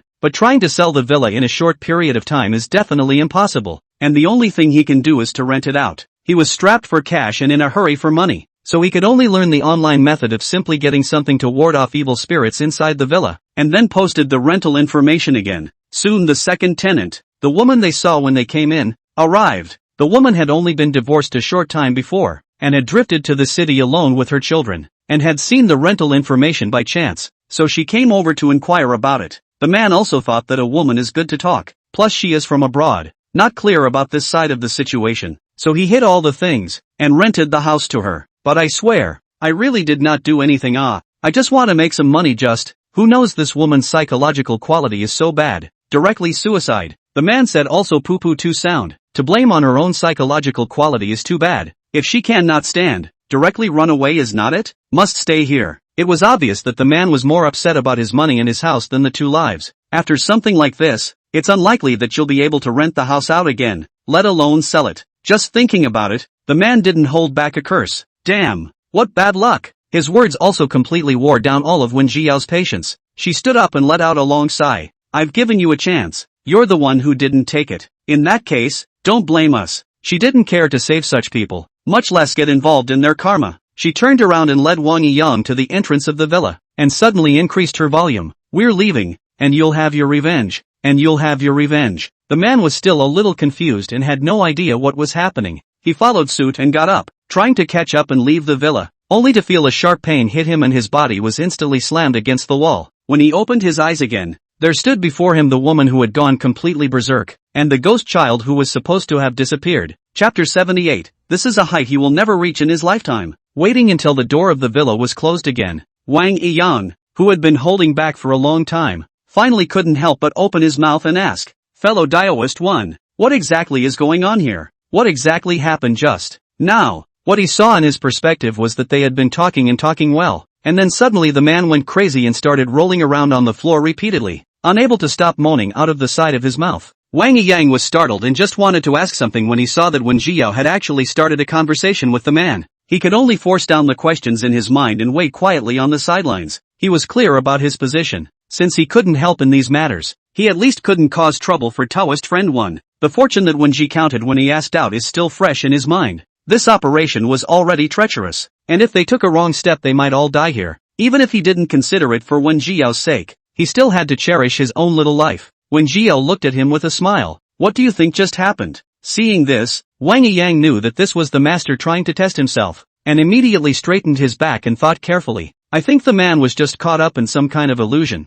wasn't he? Wang Yiyang said while carefully glancing at Wen Jiao. Only after realizing that no frown or anything like that appeared on her face did he continue. I saw that fellow Taoist when put a talisman on his back, so I guess that's what that talisman is for? If I'm right, the real situation may be this. Fellow Taoist when first sneaked a talisman on the landlord's back when he wasn't looking that could make him hallucinate, and guided him into the illusionary realm at the right time. Though I don't know what the specifics of the environment are, it should have something to do with this villa though. While the landlord is trapped by the illusion, fellow Taoist one will then guide him step by step through the conversation until he is willing to tell the truth, right? When Jiao nodded, looking at him with admiration on her face, almost all of them are correct. It seems that you are still quite talented. She went up and patted Wang Yiyang on the shoulder, putting a few pieces of talisman paper into his hand and explained to him in detail about the usefulness of these talismans. Take these talismans. They can save your life in critical times. Wang Yiyang looked at the several talismans in his hand, slightly stunned, and a trace of emotion flashed in his eyes.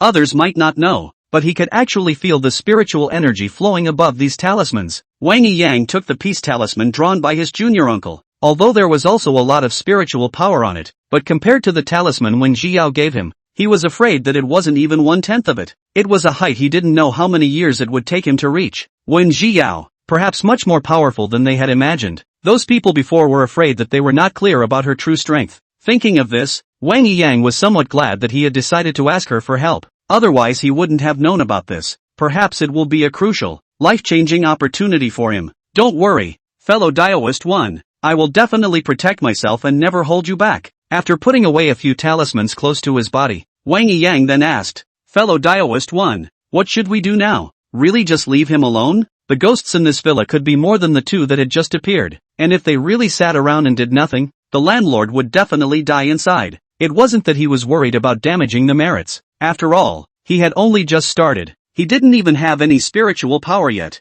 and these didn't have much of an impact on him. Rather, Wen Jiao should have been much more affected than him. Wen Jiao turned around, looked at the villa in front of her that was shrouded in the dim sky color, and gently opened her mouth. They won't kill him, They still have a shred of sanity left in them despite their grievances. They won't kill at will. You can tell this by the fact that they still look the way they did before they died, and the fact that they didn't kill the man for so long after the landlord disappeared. Ghosts who have committed murderous sins will have to go to the 18 layers of hell. They have given their lives for this man and will not sacrifice their next life for him. This was one of the reasons why when Jiao was relieved to leave the villa. Besides, the real thing in this villa hasn't appeared yet, and we can't penetrate the bottom yet. When Jiao walked around the villa, during which the landlord's screams kept coming from inside the villa, it tore at my heart and hurt like hell. Listening to Wang Yiyang turned back frequently, his face worried. If you're worried about it, go in and check it out. When Jiao squatted down to check the condition of the soil behind the villa and said without looking back, they won't hurt you.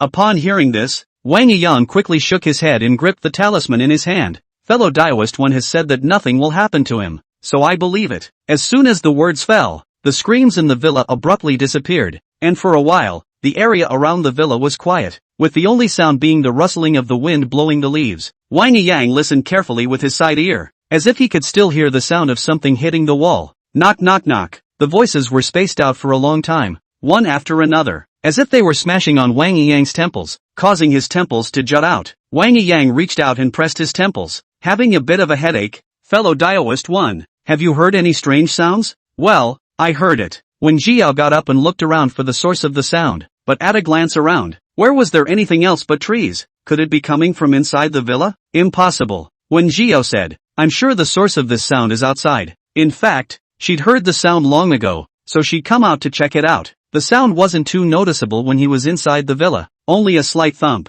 When it came out, the sound became more and more pronounced. Only she couldn't find the source of the sound as she walked around the villa. Just as the two were thinking, something came flying down from the sky and hit the ground in front of them with a loud thud. In an instant, blood splattered everywhere, and some unknown liquid followed. When Jiao was extremely fast, and at the first moment she heard the sound of the breaking wind coming out, she combined it with the dirt pit on the ground, figured out what was going on, and hid in the corner as fast as she could. And thankfully, she was clean and didn't touch any dirt. Wang Yiyang is not so lucky. He stood close, and did not have time to dodge, was face to face, ice cold. The liquid with its heavy blood odor was cold and piercing, and it slowed him down for a long time, so much so that he remained standing as the man rose from the ground in an extremely twisted position and picked up his severed head. This time it was scared to the point of weak legs. The ghosts he used to exorcise were all small ghosts that were simply eliminated with a few talismans, and sometimes he didn't even get a good look at the ghosts. So when had he ever encountered such a horrifyingly bizarre existence? If he had known that the ghost this time was so scary, he would not have taken the job.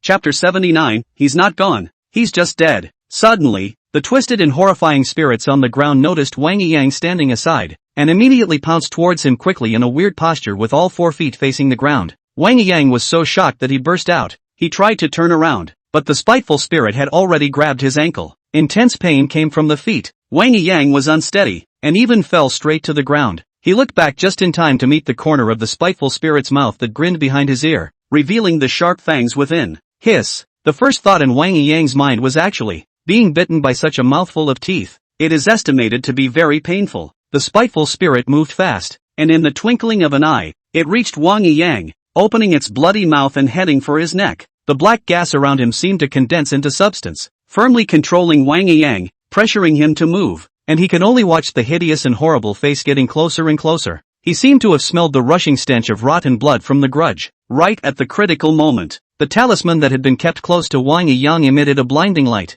and rich spiritual energy burst out from it, instantly bouncing the resentful spirit out about 10 meters away. The spiteful spirit was defenseless and could barely maintain its human form by the blow. It raised its head and looked at Wang Yiyang with some confusion, as if it didn't understand how this ordinary-looking human could have such a strong power. Even though it had not yet developed its spiritual intelligence, it could still realize that Wang Yiyang was not to be messed with from the encounter just now. The spiteful spirit turned instantly, ready to leave, when he met the gaze of the young girl standing against a tree behind him. When Jiao raised her eyebrows slightly, finished fighting? It's my turn next. The young girl stretched out 2 slender fingers. The yellow talisman between her fingers ignited without fire, and spiritual energy flowed out from it, spreading outwards in a circle. Long black hair fluttered slowly with the wind, and under the light of the fire, only the young girl's beautiful eyes glittered. She hooked her lips lightly, her clear voice reading clearly word for word. Edicts Yang Yang. The sun rises in the east. I give the spirit of the talisman.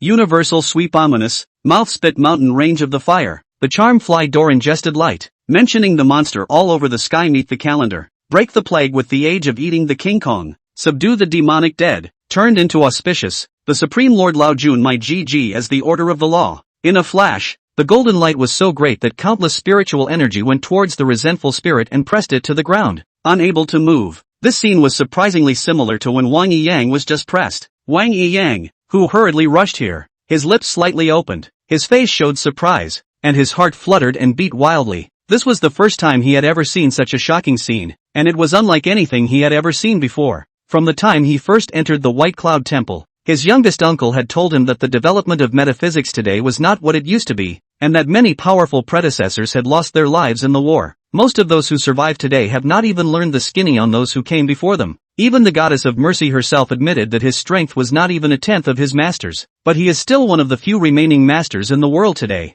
Enough to see how difficult it is to develop metaphysics at the moment. The young master was a very good person. He was modest and polite, never stingy to admit his shortcomings, while at the same time pouring out all he had to them, hoping that a good seedling would come out from amongst them so that he could inherit this Baiyun Guan. Just at that time Wang Yiyang, high-minded and proud, still feel that he is already considered gifted. Even just heard of Wen Zhiyao things also pressed the root of unbelief. Even though he had seen Wen Zhiyao's profound knowledge many times later on, he still only felt in his heart that although this girl was powerful, she couldn't really be compared to the goddess of mercy. However, all of these thoughts were completely shattered the moment they saw Wen Zhiyao strike. Wang Yiyang knew that he was wrong, and also very wrong. At the same time, he also deeply felt the gap between himself and the powerful. This was a true gap in the sky, an existence that he could not compare to in several lifetimes. Perhaps some people, destined to be at the top of the world, will be the biggest boost to the advancement of metaphysics. Wen Zhiyao was not aware of what was going on in his mind and only looked down on the resentful spirits on the ground. Say, what are the stern ghosts in that villa? The grievances of this spirit are far less heavy than those of the female ghost and the ghost child in the house, and thus the spirit has not yet fully developed, so it can only be trapped in the land of the dead, repeating over and over again what it looked like in the last moments before its death. But the more such a being exists, the easier it is to be threatened. After all, they can't weigh the pros and cons and will only listen to their instincts. Wen Zhiyao smiled faintly, half squatted in front of it and said, "Of course, you can also choose not to say anything, but I will let you taste what it means to beg for your life and beg for your death." The grudge winced, knowing that the woman in front of it was truly capable of such things. It didn't take much time for the spiteful spirit to shiver and tell everything he knew. Turns out it was the first tenant of the house. At the time, he was just a young runaway, hiding out in this city specifically to escape his parents. The young master was brought up in the palm of his hand and could not afford to suffer a bit.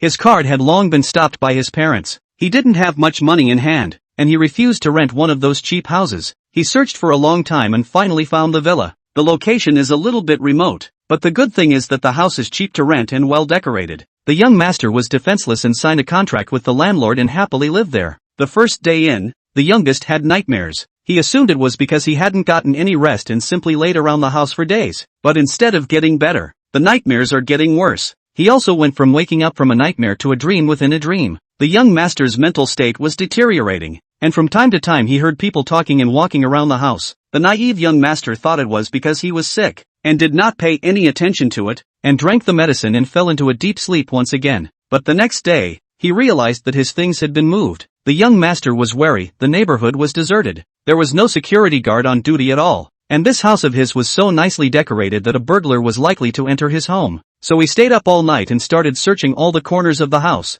The result, of course, was nothing. Eventually the young master couldn't hold out and took the medicine and fell asleep again. In the days that followed, this became more and more apparent, and the young master realized that the mansion was perhaps unclean. He couldn't afford to hire a master to exorcise the ghosts, so he had to go to his landlord to argue. The landlord, of course, didn't believe him and said he was just trying to cause trouble. In these respects, the young master was naturally no match for the veteran landlord, and could only return in frustration. If it were before, the young master would have moved out without hesitation, but now he had paid a year's rent in one go, and he was running out of money, and he couldn't get the deposit and the rest of the rent if he moved out early, so it was definitely not a good idea to go straight away. The young master could only retreat to buy a number of spells to exorcise evil spirits. What really went wrong was the night. He never forgot what happened that night. Chapter 80, Mom and Dad. Really here. That night, the young master had only just finished his medicine and was awakened by a nightmare when he suddenly heard crying coming from inside the house. He was terrified and looked around the house in an attempt to find the source of the sound.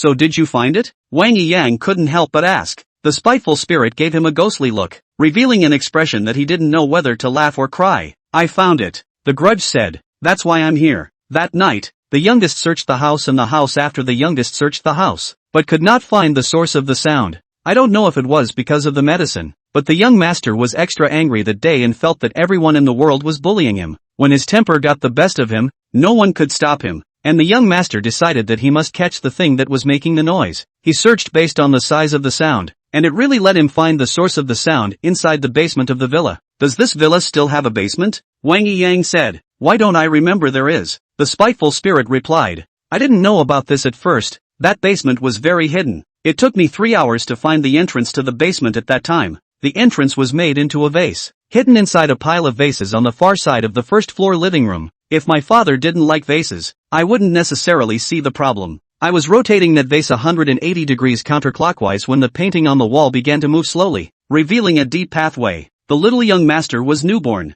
and did not think much about it, and did not dare to call the police. If he had called the police, within half a day his parents would have rushed over and taken him back by force. The young master hadn't lost his temper and had to make his own way outside, but he never realized that day would be his last. Inside the basement, he saw corpses everywhere, white bones to be exact. The long dusty basement was filled with an unpleasant odor, and the floor was solidified with a multitude of filth, a mix of something and nothing. The young master trembled. He wasn't sure how many people these white bones belonged to, but he could count the number of human skulls. He roughly counted more than 20 skulls alone in this small basement. That means there are at least 20 people who died here as well. Suddenly, a cry came from the basement again. This time he heard the cry loud and clear, and it came from his ears. The young master was terrified, flew out to run, but the villa door for some reason suddenly cannot open. He was over there frantically hammering the door, but could not shake the door for a moment. The cries behind him were getting closer, and even though he couldn't see anything, he could sense that something was creeping closer to him.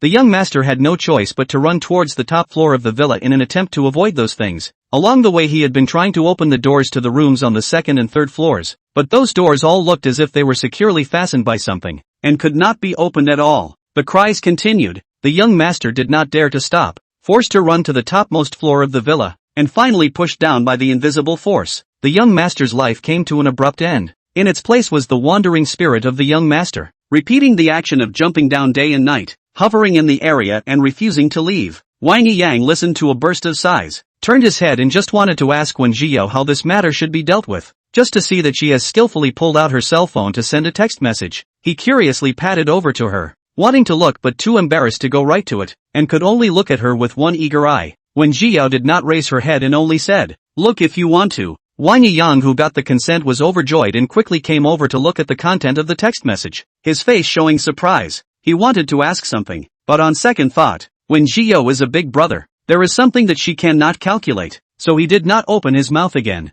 Instead, it was the spiteful spirit that couldn't stand it first and kept twisting its body. "I've told you all you want to know, so you can let go of me." Wen Jiao put away her cell phone and glanced at him lightly. "Didn't you notice that after leaving the villa's confines, your head cleared up quite a bit?" The spiteful spirit froze, seemingly completely oblivious to this point, when it really carefully recalled. "I don't remember. The memories about the aftermath of death are all very vague." Wen Jiao felt a little amused. She had never seen such an obedient grudge spirit before. She could kind of see that this guy was really a naive young master, and he believed whatever others said. In some ways, it's kind of being raised by the family. Originally, if you had killed someone, I would have had to send you to hell, but you haven't killed anyone, so there's still a chance for reincarnation. She casually fished out a talisman and pasted it on the disgruntled spirit, turning around and walking towards the villa. "Just stay here for a while, and I'll come back to send you on your way after I've taken care of things in the villa." Wang Yang looked at the resentful spirit that was immobilized by the yellow talisman,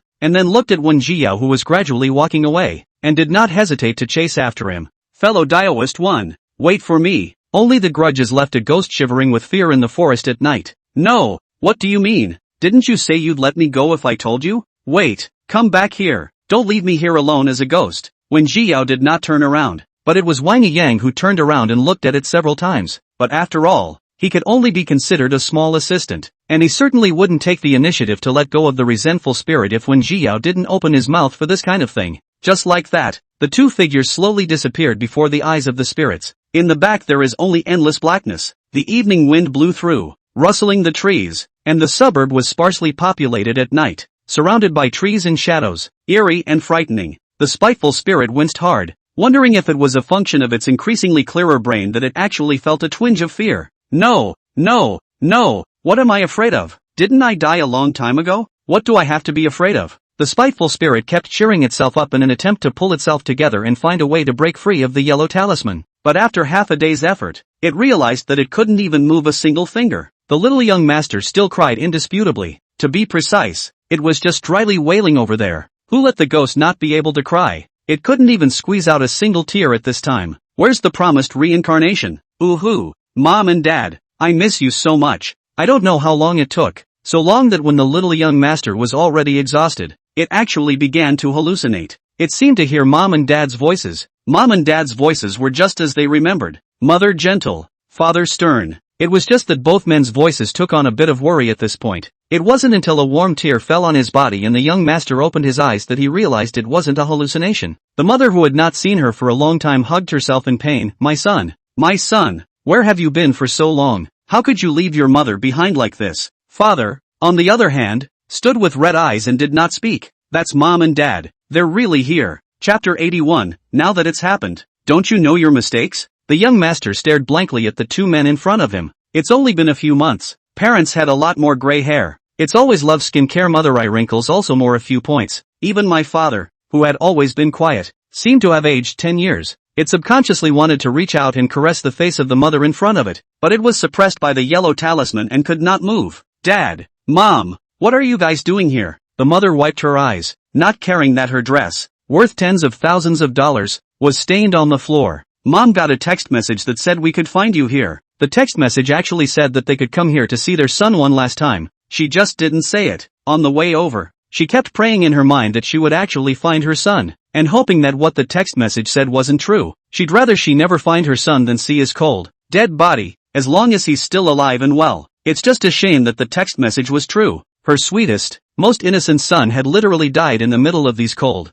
woods. My son, tell Mommy who killed you. Mommy will surely avenge you. The youngest blinked, his head still a bit spinning. It was trying to act like it was fine. How come it was found out before it even started? Curious, it asked. Mom, how did you know I was dead? Seeing her son still so innocent even after his death, the woman once again fell into tears, her lips trembling as she could not utter a complete sentence. Her child was so kind and gentle. Who on earth could have been so willing to lay a hand on him? Seeing that she didn't say anything, her father, who had stood silent for a long time, finally spoke. You didn't die here, did you? Take me to where you died and tell me who the murderer is, and Daddy will make him pay in blood. Even though there was no extra expression on the middle-aged man's face when he said this, the way he just stood there without anger made the young master's body jolt. In fact, it had always been respectful and fearful of this stern father, and even after death, this conditioned reflex remained unchanged. It asked its mother to help it take off the yellow talisman attached to its body, led them to the front of the villa, and carefully told them what had happened to it. It said as it watched the faces of the parents, afraid that they might not be able to take it in. It was also at this time that it saw its current appearance in the reflection of the window and realized why its parents had noticed something was wrong in the first place. At this time, its face was pale, its eyes were sunken, and its head had sunk so deeply that even half of its brain was exposed. The young master was startled, knowing for the first time that he was actually this horrible after death. With mixed feelings in its mind, it turned and asked, "Is this what you see of me, Mom?" The woman's eyes were red and she wanted to say something, but couldn't, so she could only weep silently. The young master wanted to cry too, but it was dead, and ghosts can't cry. The slightest inattention, there were tears of blood falling from its face, making its already horrible appearance even more hideous. Worried about scaring his parents, the young master hurriedly wiped the tears of blood from his face and tried to disguise a look of nothingness as he smiled towards them. Okay, Mom and Dad, I'm actually fine. You guys don't look at me like this is weirdly scary, but I didn't actually feel any pain when I really fell to the ground. It hemmed and hawed and tried to scratch its head to act cute, but ended up grabbing a big handful of hair. The young master was startled and hurriedly sneaked his hair and threw it in the pile of weeds next to the villa, blocking it with his body. Unbeknownst to it, those little moves of its have long been clearly seen by its own parents. The middle-aged woman lowered her head and wiped her tears as she stepped forward and hugged her child. Silly boy, Mommy isn't afraid. No matter what you become, you are the favorite baby in Mommy's heart, and Mommy will always love you. The tears of blood that the little young master had managed to hold back were about to fall again, and it grunted, but in the end it couldn't hold it back. Looking at its parents, it said seriously, "I'm sorry, Mom and Dad. I shouldn't have disobeyed or fought with you. I know you all are for my good. It's me who was too ignorant at that time and had to get angry with you all. In the future may not be able to stay by your side to do filial piety. Mom and Dad, you must take care of your health." When the young master finished speaking, he only felt the long accumulated resentment in his heart suddenly dissipate. It wasn't thinking about revenge from the beginning. It just wanted to see its favorite loved ones one last time. Now that its heart's desire has been fulfilled, its grievances have dissipated and it has gradually returned to its pre-birth form. There was a click. It was as if something had snapped. When Jiao inside the villa noticed the subtle fluctuation of spiritual energy and let out a light laugh. It wasn't in vain that she had spent so much spiritual energy to send that couple over here. The plan had worked. She hooked her lips slightly and spoke to the many white bones in the basement. "It's come to this, and you still don't see the error of your ways?" The white bones on the ground shook madly, their voices sharp and sharp. Why are you able to do this? Who are you? Who the hell are you?" When Jiao looked down at them, "It can't be done because you just chose the wrong path. An hour ago, she brought Wang Yiyang back into the villa and knocked out and tied up the landlord who was almost scared to death and threw him out, preventing the fight afterward from spreading to him. Don't worry guys, the police are on their way and he'll spend the rest of his life in jail." When Jiao assures the ghost that the landlord will be duly punished, and promises her and her that she will personally overtake her and her child when it's all over. There's no guarantee that they'll be reincarnated in the rest of their lives, but at least they won't have to suffer the tortures of that hell. In fact, she used that to persuade the ghostess to let the landlord off the hook at the time. It's easy to want the landlord to die, but after he dies he can be reincarnated again and still be alive in his next life. But if they kill the landlord, they will either be beaten until their souls are broken, or they will be captured in hell to endure thousands of years of torture. The female ghost may not be afraid, but what about its children? Even after death as a ghost, the female ghost still loves her child. That is its last tie. So the female ghost let go and it chose to stop. And when Jiao also intentionally left the landlord in the villa so that they could take revenge with their own hands as far as they were allowed to do so, the female ghost nodded, not doubting when Jiao's words. When Jiao had already proved her strength and character with her actions, and she was a trustworthy person. In that moment, the resentment in the female ghost gradually dissipated, and it became the first being to break free from the group of things control, and the youngest, the second. Chapter 82, Anomalies in the Sky. When Jiao had been thinking from the time she first entered the villa why the severe ghosts within this villa had not been showing up, but rather the female ghost and the ghost child. At that time, she didn't know anything about the severe ghosts in the villa, so she didn't make a rash move, but kept observing the situation inside the villa. She could sense that the female ghost and the ghostly child were treating them with malice, only for that malice to diminish in the background. It was only when Jiao gave her promise in the end that kind of malice completely dissipated. Even so, the big ghost behind the curtain didn't show up, so when Jiao began to think about it not appearing, whether it did not want to appear, or could not appear, this suspicion was verified after listening to the young master's story. In the little young master's story, from the beginning to the end it never saw the big ghost behind the curtain with its own eyes, and he was living in the villa for quite some time until he was silenced after discovering the secret of the basement. In the story of the young master, the villa was tidied up inside and out by the landlord after its death. This means that the landlord also saw the basement, knew of the young master's death but deliberately concealed it, disposed of the body, disguised himself as if nothing had happened, and searched for the next tenant. Combining the two, when Jiao boldly speculated that the big ghost in the villa was already very weak after not getting power for a long time, it has to reduce the yang energy in the target through prolonged contact before it can strike. This is why the landlord, who also discovered the secret of the great ghost, did not die. Based on what happened after the death of the young master and the woman, that big ghost was able to control the severe ghosts and grievous spirits whose strength was lower than it. As for whether the precondition is that you have to die in the villa or something else, when Jiao doesn't need to know. She only knows that the only thing that the big ghost can control at the moment is the little young master and the female ghost. In that case, she could greatly weaken the big ghost by simply severing the connection between it and the young master and the female ghost. As things stand, she succeeded. The big ghost was still trying to struggle as it said towards the female ghost, "Are you crazy? Do you really want to spare your enemy? Have you forgotten how he bullied you and forced you to die?" Upon hearing this, Wang Yiyang turned his head in some surprise. "You were forced to die by your landlord?" The female ghost smiled miserably. "Yes, at that time I wanted to leave, but that scum not only disagreed, but also took advantage of the night to sneak into the villa with a spare key to bully me." Seemingly recalling some bad memory, the ghost child bared his teeth and growled viciously. The female ghost tenderly picked up the ghost child and gently patted its back as she had done in life. It would have been fine if it was just that, but that scumbag even recorded a video and used it to threaten me, wanting me to become his plaything. I naturally refused, so he forced me again. That's not the worst thing about him. The worst thing is that he pushed my child, causing my child to hit his head on the corner of the table and die instantly. The female ghost closed her eyes, and wisps of black aura rose outward around her. In life I was not able to avenge my child's death. I had to follow him. The temperature in the basement plummeted. Wang Yang could not help but look at Wen Jiao. See the latter demeanor, all without half a bit of surprise look. Suddenly understood. I'm afraid that fellow Taoist one has known about these things for a long time. Or maybe it was all part of her plan. No wonder she left the landlord in the villa at that time, so that the female ghost could take revenge herself. At that time, he was still wondering if the punishment would be too heavy, but now he heard that Taoist friend one had really saved his life. If it wasn't for Taoist one, that landlord wouldn't know how badly he would have died. The big ghost was still stirring up trouble. Why is it that you suffered so much and the guy only had to be scared a couple times? Do you think that's fair? Don't you want to kill him? Don't you want to avenge yourself with your own hands? Realize that he killed your child, your dearest child, with his own hands. Seeing that the grievances around the female ghost's body had a tendency to go berserk, Wang Yang spoke anxiously. Fellow Taoist one, what should we do now? Wen Jiao's face did not change, and she only said lightly, do you want your child to suffer in life and follow you to hell after death? A single word instantly calmed the female ghost's resentment. With trembling lips, it hugged the ghost child in its arms tighter and whispered, I'm sorry.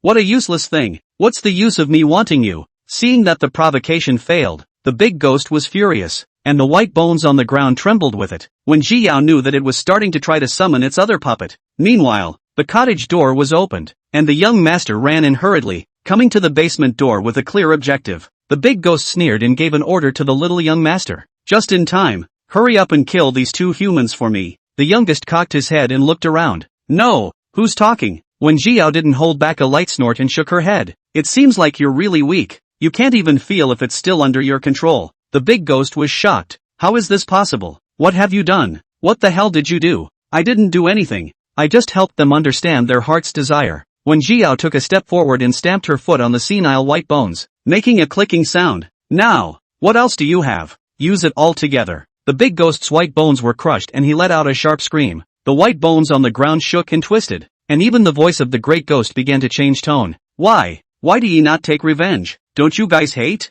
Don't you want to kill the people who killed you yourselves with your own hands? The young master blinked, his somewhat horrified face showing a few moments of innocent simplicity that didn't match his current appearance. Are you trying to get me to kill you? But the master said that if I commit murder, I won't be able to reincarnate or see my mom and dad again. I just want to be with my mom and dad. They're my favorite people. Not far away. The middle-aged couple standing in the shadows wept silently. The big ghost couldn't understand what the little youngster was thinking, just as the little youngster couldn't understand it either. When Jiao sighed softly, understanding in that instant all the things that had happened within this villa. In fact, they've already made the choice for you, so why should you cling to so much more? In that case, I'll give you a ride. The young girl raised her hand, and dozens of yellow talismans flew out in a circle along her greenish-white wrist, all of them lingering around her. The red lips lightly opened, and as the ghost extermination incantation rang out, the yellow talismans simultaneously began to spontaneously combust without fire. A golden light followed the ashes together towards the white bones on the ground, but in the blink of an eye it enveloped the entire basement.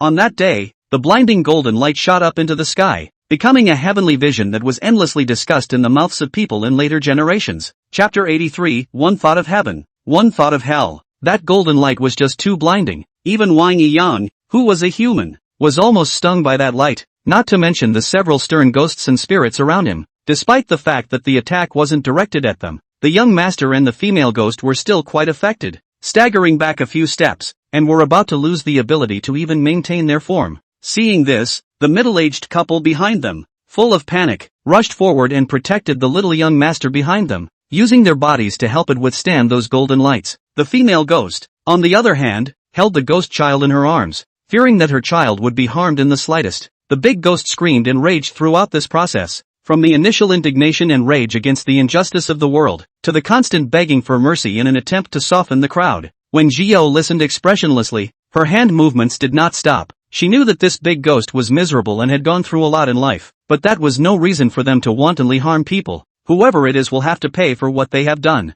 Eventually, the golden light gradually dissipated, and peace returned to the basement. Only the young girl stood quietly in the middle of the basement, her eyelashes lightly drooping in silence. Wang Yang looked around and saw that all those white bones had disappeared with them before he spoke tentatively. Fellow Daoist 1, is this already solved? Wen Jiao turned around and nodded slightly. Well, this commission is considered completed. After severing the link between the Great Ghost and the two tenants, it had very little power left, and it didn't take much power to destroy it. Letting the golden light envelop the entire villa was to check if there were other severe ghosts in the villa, and to tell the young master and the female ghost of her strength. It was good that everything was as she expected, and only these few stern ghosts in the basement existed in the villa. Unfortunately, a single thought and a wrong line of work ultimately led to this tragedy. When Jia walked out of the basement and came in front of the female ghost and the little young master, first helping them to check their condition before speaking. Come on, I'll send you all to the cast. The female ghost glanced fondly at the ghost child and did not hesitate.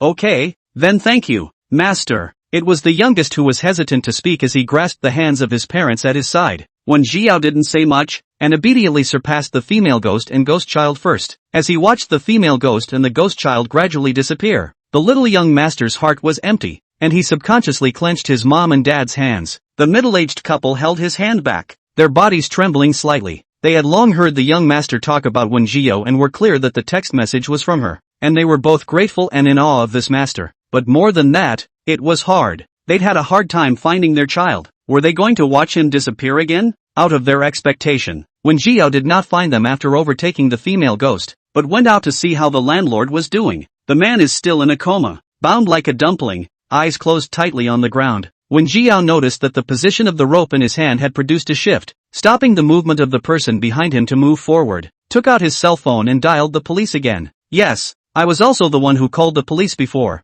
The murderer has been tied up by me. I have found relevant evidence to prove that he intentionally killed children, forced women to women, and disseminated indecent videos. Before the words fell, the person on the ground leapt up and slammed his head hard into Wen Jiao. The young girl took her cell phone without even sharing an extra glance, sidestepping his attack and elbowing the man in the back. A scream came from the man as he fell face first to the ground again. The caller gave a beat and asked, "MS, what? Are you alright over there? I just heard a scream." Wen Jiao smiled and explained, "Yes, just now the murderer tried to attack me unsuccessfully and fell down." The opposite party obviously didn't quite believe this, but Wen Jiao's voice was just too calm and collected, and he could only say, "Okay, we'll be right there. The murderer is brutal. You must prioritize your own safety." Hearing this, Wen Jiao lightly glanced at the man who was still chrysalis on the ground, unable to get up, and let out a light laugh. "Good, we will definitely pay attention to safety." The moment the phone hung up, she stomped on the man's back. "Tell me, how many things have you committed?"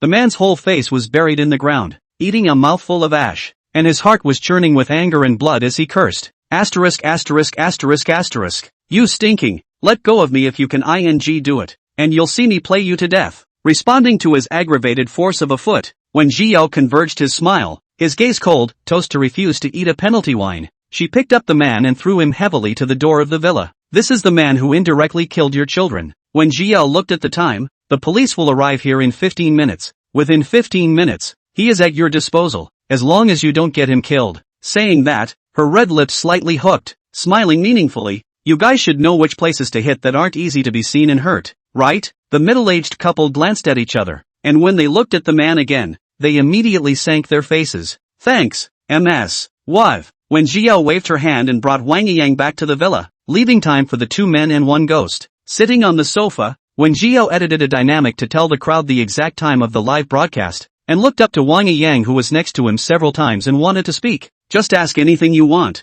You have 15 minutes. Getting permission." Wang Yang couldn't wait to ask. "Fellow Daoist 1. What exactly are those in the basement? And what happened in this villa? Didn't we say that there was a tragedy in this villa? Why weren't those people controlled by that thing in the basement?" Question after question. It was obvious that Wang Yang really had a lot of questions. When Jiao couldn't help but answer his questions one by one. Based on the shape of the white bones, the ones locked in the basement were all female, with dozens and dozens of women locked up in a basement like this where they can be hidden. It's easy to think that what's about to be done is certainly not good. You can also tell a little bit from the fact that that thing in the basement would kill the young master himself, but not the female ghost with the child. They hate men. Wang Yang frowned and said, "It won't be sold." He didn't finish the latter words. When Jiao didn't say yes or no, only continued, "Then I don't know what happened." All the women in the villa died tragically, and began to lay hands on the people in the villa. It's just that the family in the villa was killed early before they could strike. My guess is that the person who did it would have been someone inside the villa. Someone,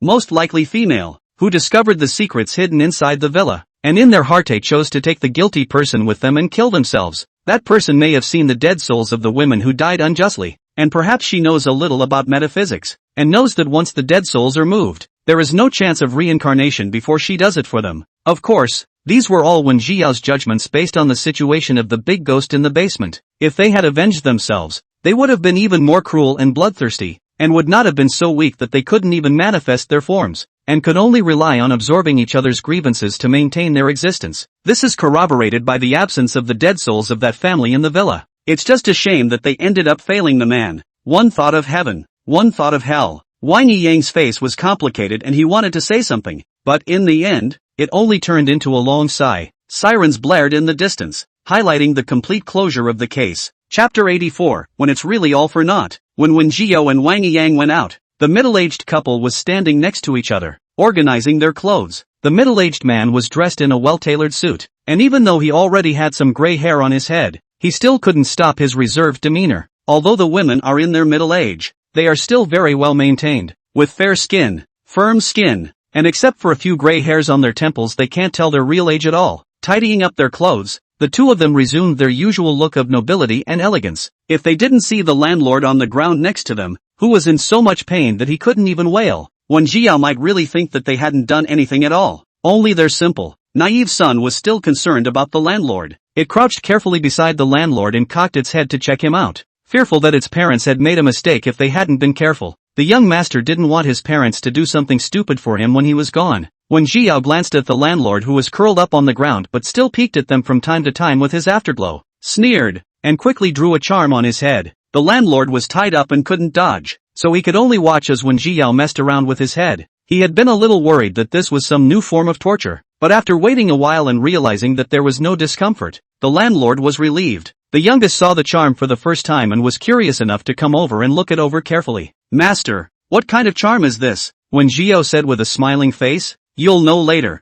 Unsure of what was going on, the young master only nodded confusedly and looked over again, just in time to meet the landlord's steeply widened eyes. In his eyes, the young master saw the horrible appearance of his skull dented. The next second, the landlord's screams resonated throughout the street. "Ghosts! Ghosts! There are ghosts! Help! Someone help me!" The landlord couldn't care less about the pain in his body, and desperately may fly in the direction the police car was coming from. Since the young master had fulfilled his heart's desire and the grievances in his body had diminished, his figure had become fainter and fainter. Apart from the middle-aged couple, only Wen Jiao and Wang Yiyang could see it. So much so that the landlord was beaten up for half a day without knowing exactly why the middle-aged couple was targeting him so much. It wasn't until Wen Jiao helped him open his heavenly eyes, allowing him to see the young master who had been floating next to him, that he abruptly remembered the bloody corpse he had seen when he went to repossess the house. Yes, this was his first tenant. The man who was so naive as to be bubbling with stupidity that he ended up leaping down the stairs, despite the fact that he had already seen a woman's spirit before. The female ghost still maintained her appearance in life even after death. Beautiful and gentle, not scary at all. How can it be as scary as the hideous, green-faced, fanged ghost in front of you, with its head in half? Not to mention the fact that the young master's body was handled by him personally at the time. When the young master saw this, he understood at once, and with excitement and thrill in his heart, he floated around in front of the landlord. "Strange, you can see me?" The landlord was trembling, and after seeing the young master's nearly transparent legs, he finally rolled his eyes and fainted on the floor. By the time he opened his eyes again, he was sitting handcuffed in a police car. The man was trembling with fear as soon as he opened his eyes and grabbed the hand of the police officer next to him and kept saying, there's a ghost, that villa is haunted. You guys take me away so the ghosts can't find me." The landlord was obviously terrified. A brain shook out all the bad things he had done. Listening to a few police officers next to him, their faces changed. All of a sudden, an eerie silence fell over the car. The only voice that stood out was the young master's. "Geez, have you actually done so many bad things? Looks like Mom was right. You do kinda deserve to die." The landlord's body stiffened and he turned his head slowly. In the moment when the four eyes met,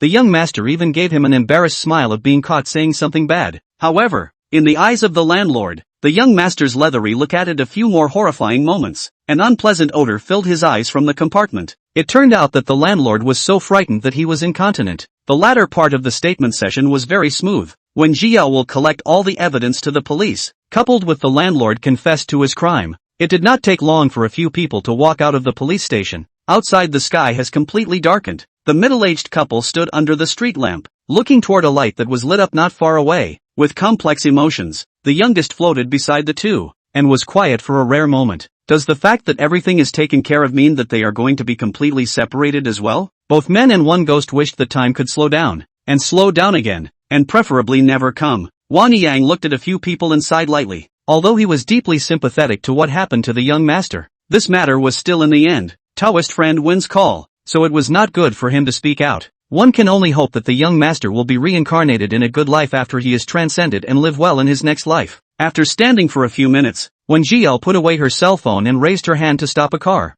I've just looked around. There's a hotel near here that's not bad in every way. It's too late today. Let's go over there and stay for the night first. The middle-aged couple was happy to spend more time with their son and would not have refused. Wang Yang was already a casual person. It didn't matter where he lived, so he nodded along. On the way to the past, he was still thinking, this journey down is quite smooth. It seems to change the results of the trigrams is not so difficult. Coming to the front desk, Wang Yang touched his pocket, and the smile on his face gradually solidified. He was saying how he seems to have forgotten something. Wait, the landlord's commission fee hasn't been paid yet. Wang Yang stood in place, his expression a shade of green and white. He was torn in his mind for a long time before he finally chose to give up. The landlord's been arrested. What's he doing asking for money at this time? What's more, the police didn't believe the landlord's words about being haunted, and if he went back at this time to ask for money for ghost hunting, he might be arrested and investigated together. A round of bright moon shines in the water. Only see the shadow, not see the trace. The fool when the wealth goes down to fetch. Touch to touch and empty.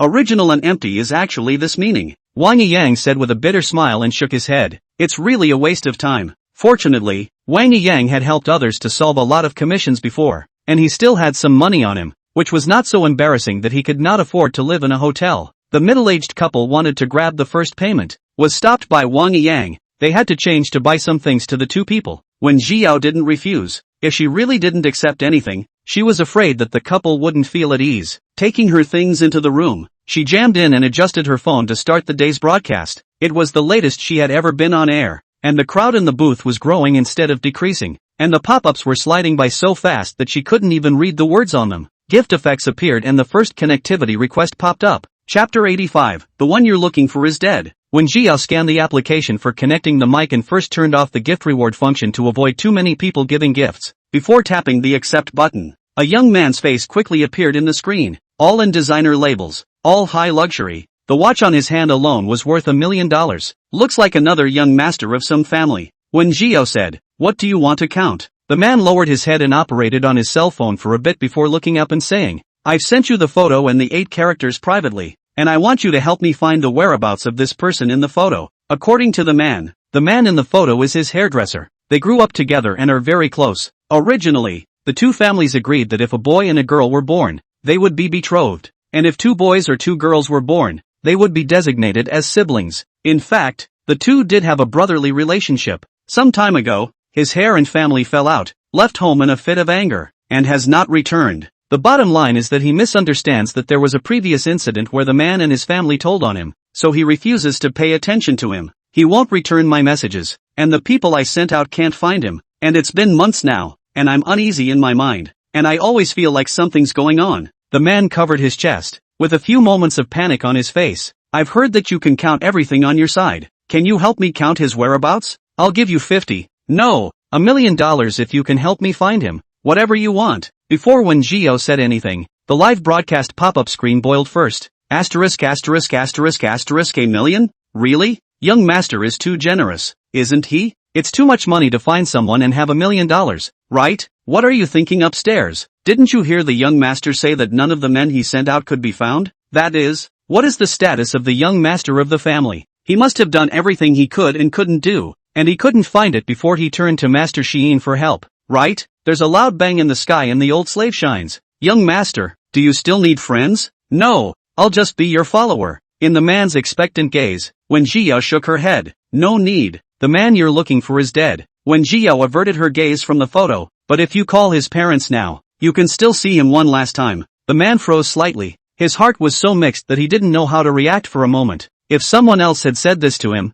he would have inevitably not believed it. But unfortunately the woman in front of him was Master Sheen, who had recently become a big hit, and it was rumored that her trigrams hadn't made any mistakes yet. Plus, her tone of voice was just too calm, and she couldn't hear any hint of panic at all. The man hung his head, the hope in his heart being extinguished a little. Instead, the viewers of the live broadcast were not calm. What's the meaning of this? Why can we see each other for the last time when we're already dead? No, is the anchor too sleepy? That sounds contradictory anyhow, right? So what? Is it possible that Master Hyene is talking about seeing the other person's soul? But that doesn't make sense. It's not like just anyone can see ghosts. Not to mention that if the man himself can see ghosts, how could he not know that the other person is dead? Seeing the pop-ups brought the man back from his loss. Yes, Master Sheen, you said he's dead. How am I going to see him one last time? It's not like I can see ghosts. When Gio said, just feel free to call his parents. If I say you can meet, you can meet. In fact, even if he didn't make this call, Wen Jiao could have let them see it by taking a few steps. After all, the hairdresser he was looking for was in the next room with his parents at the moment.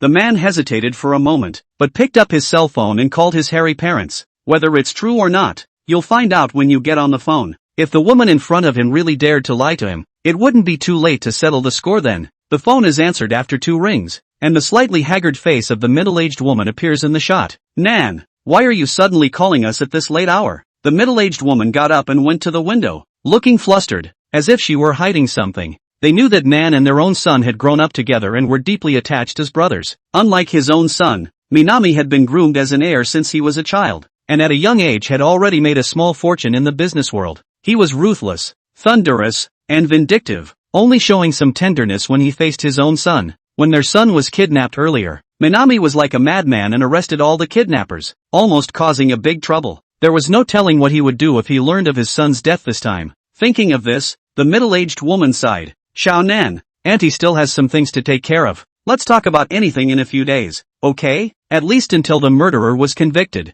She'd find some time to talk to Minami about it. But the man had been with the family for so long, how could he not see the middle-aged woman's willful concealment? Seeing her reaction, the man's heart completely sank to the bottom. He closed his eyes, his hand holding the phone bruised, and it took him a while to let his raging emotions ease a little. When he spoke again, the man's voice was unexpectedly hoarse. Auntie, tell me, is he dead? The middle-aged woman looked surprised and tried to say something, but in the middle of the day she couldn't utter a complete sentence. Seeing this, what can a man not understand? He took a deep breath and spoke with red eyes, almost begging, Auntie, let me see him one last time, okay? Count me as begging you. The middle-aged woman was startled. She could hardly remember how long it had been since Minami had shown this expression. Since he started managing the company, he was always calm and collected in front of everyone, never showing his vulnerable side no matter what happened. Even at Minami's father's funeral, he was stubborn enough not to shed a single tear, and instead spent the next 2 years stepping up to the plate and bringing down all the families that had gone against his father.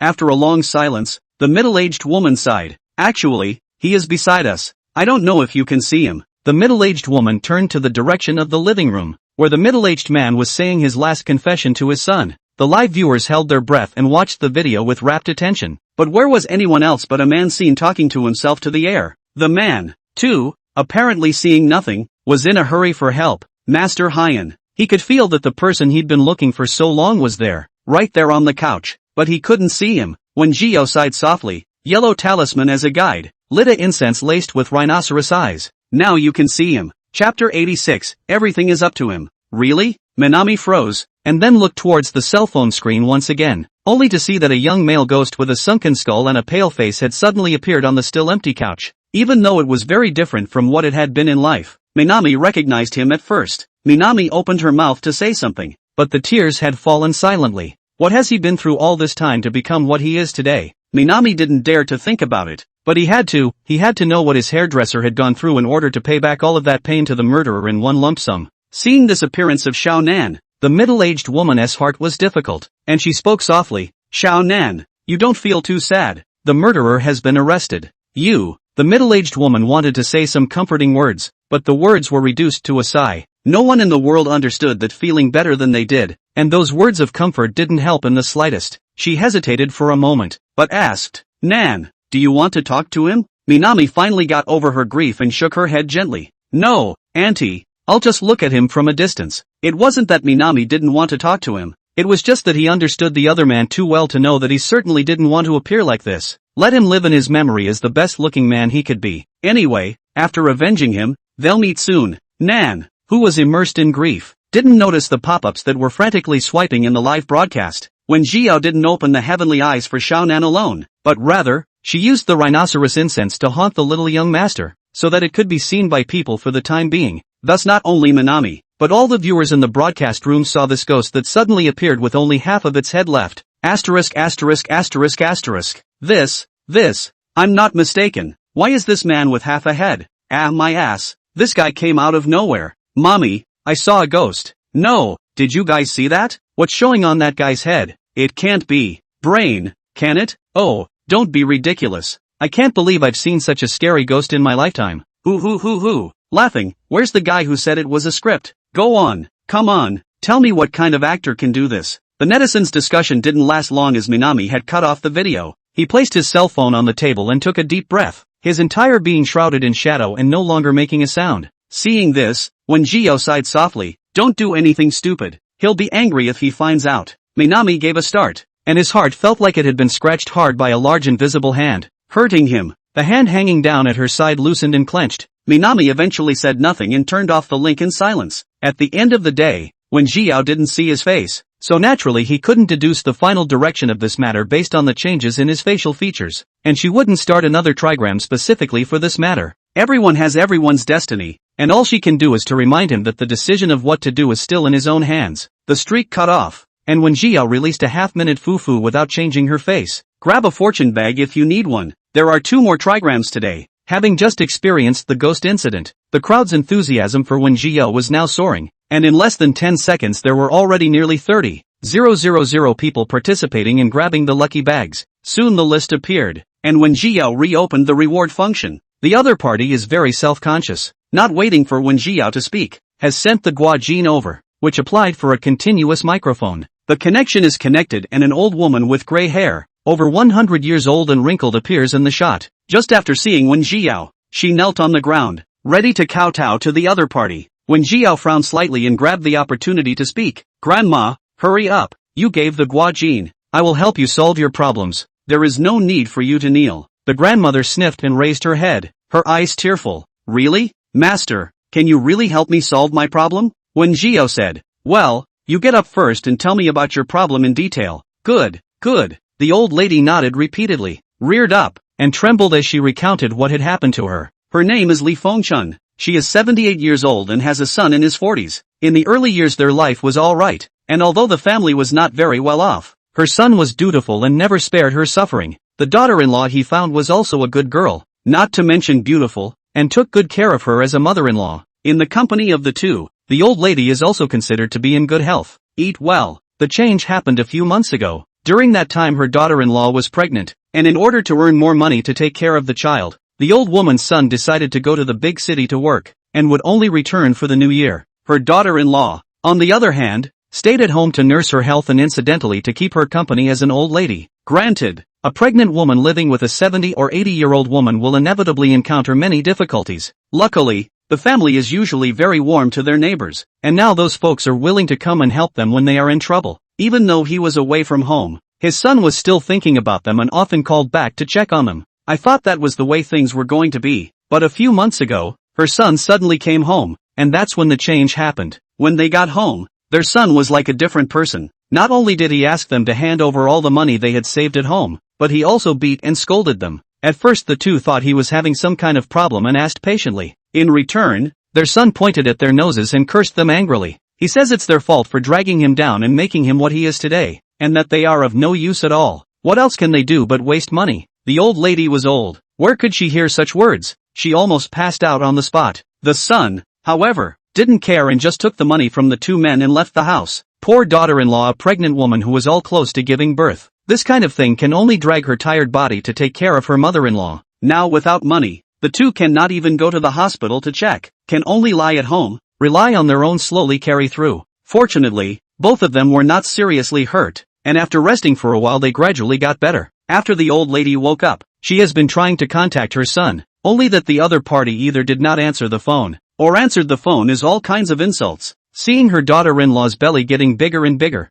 The old woman had no choice but to do some odd jobs at other people's houses to earn some money to go to the hospital to give birth. But she had worked so hard to get enough money to go to the hospital that her son actually came back again to grab the money and took off. When she said this, the old woman covered her face and cried bitterly. My son is really a very filial person. I don't know why he has become like this. Master, is he possessed by evil spirits? It must be because of the evil spirit that he's like this, right? Chapter 87, he is not possessed. As if grasping the only straw. The old lady firmly believed that her son had become what he was today because he had contracted something unclean and was possessed by an evil spirit. So she started searching for various gurus, begging them to save her son. When she ran out of money, she took odd jobs and borrowed. The old woman always believed that as soon as her son could get back to normal, he would get back all that money he had robbed from her. Then my daughter-in-law's medical bills will be covered and the money she borrowed will be repaid. With this mindset, the old woman borrowed from almost the entire village. In the beginning, many people looked at her with pity and lent her a lot of money because her family had suffered a sudden change. But with a sum of money into,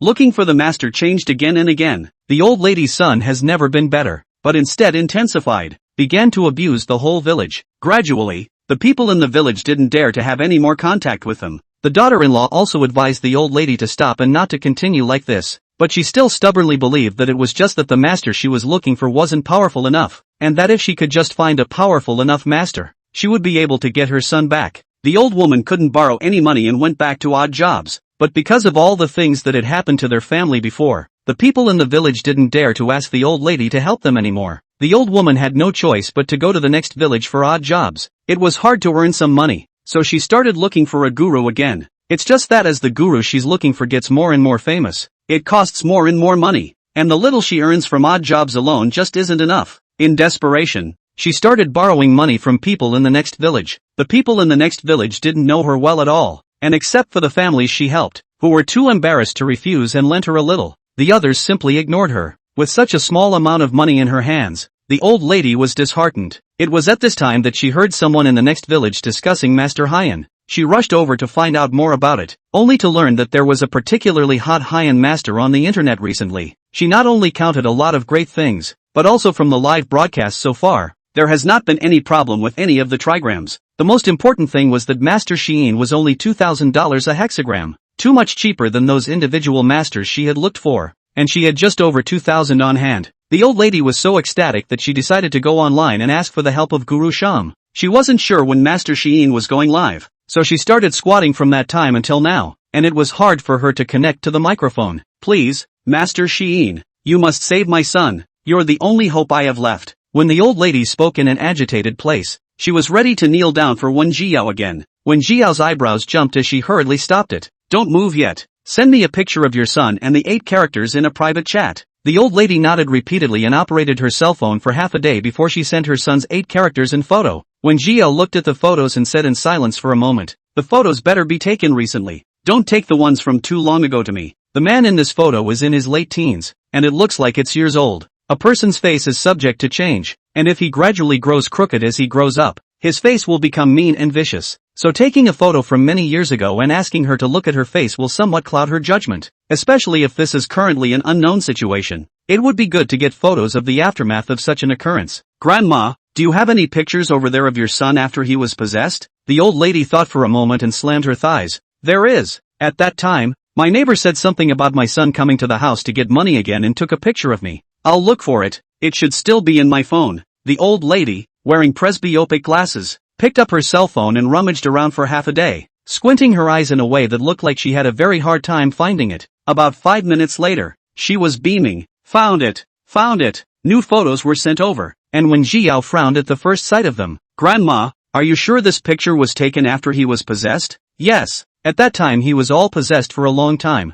and I don't know what evil spirits haunted my son. My son really had a hard life. The old woman wailed and howled, her face full of sorrow. When Jiao lowered her eyes and swallowed back the words she was about to say, with the man's 8 characters, she made a fortune. Looking at the trigrams, she fell silent once again. Then, based on the trigram display, a hexagram was once again created for a more detailed question. The old lady looked anxious and couldn't help but ask, Master, what's going on? Can you help my son? When Jiao raised her eyes, and through her mask, the crowd could only see her beautiful, clean eyes. Your son is not possessed. Before the words were finished, the old lady had already jumped up. How is this possible? If he wasn't possessed, how could he do something like that? When she finished yelling, Wen Jiao continued, I know you don't want to believe it, so listen to me finish first. Your son was talking to you about working in North City, right? Yes. The old lady nodded, her heart regaining a few points of trust in Wen Jiao. A trace of doubt flashed across her face as she asked, Master, your math is correct, but what is my son if not possessed? She couldn't really think of any other possibility than being possessed. Why don't you go ahead and check out the north side? Your son is currently at this address. I've sent it over. When Jiao sent a string of addresses privately, before you go over to be mentally prepared. No matter what you see, don't be in a hurry. And by the way, bring your daughter-in-law along with you. Can save your life at critical moments. The old lady listened in confusion. Master, what do you mean by that? It's already past 10 o'clock. Am I going to the North City at this hour? My daughter-in-law is about to give birth. Now cannot stay up all night. And the critical moment she will save my life, and what is the meaning? In the face of the old lady's various questions, Wen Jiao only said, You'll know when you go over and see. The old lady was about to say something else, but was interrupted by a voice behind her. Mom, I'd like to go over there with you. A young woman in a loose skirt and long, loose hair appears in the shot. She rubbed her already very visible stomach with one hand and held her waist with one hand, her face full of determination. Mom, he's my husband, and I want to know what's going on, so let me come with you, please. Seeing her look so insistent, the old lady's eyes reddened. She wiped her eyes and nodded. Okay, then we'll go together. North City is not very far from this side. When Jiao let them choose the fastest way to travel to get there. Remember, what happens next is not a good thing, so whatever you see, don't have too many emotional ups and downs. All questions will naturally be answered when you get there. Chapter 88, When Jiayan sent you, didn't he? The old lady and their past still need time. When Jiao simply let them first rush, wait until they come back to apply for continuous microphone. While she was at it, she released a second blessing bag. Third trigram of the day. Grab the lucky bag if you need it. Most people were still immersed inside the second gossip, anxious to catch up on what had happened. When Jiao did not answer, only lowering her head to calculate the time. Half a bell later, the gift special effect appeared, and the connection request popped up with it. Connecting to the connecting mic, a middle-aged man appeared on camera. The man came up in a rage, questioning, So you're the hyena master that's been making the rounds on the internet? When Jiao fatally swept a glance at him, Isn't my ID enough to prove this? The man froze, then noticed that when Jiao's ID was Master Xiyin, he frowned and snorted coldly, his tone becoming even more impatient. Let me ask you, the liar who said Yao Yao plagiarized before was you, right? When Jiao raised her eyes to meet his, her voice was very calm. It's true that I said when Ling Yao plagiarized, but I'm not the liar. She is. The man, for some reason, was ignited by these words and roared, And you say you're not a liar? You're the one who caused our Yao Yao to be cyber violated and now she's sick. It's all your fault.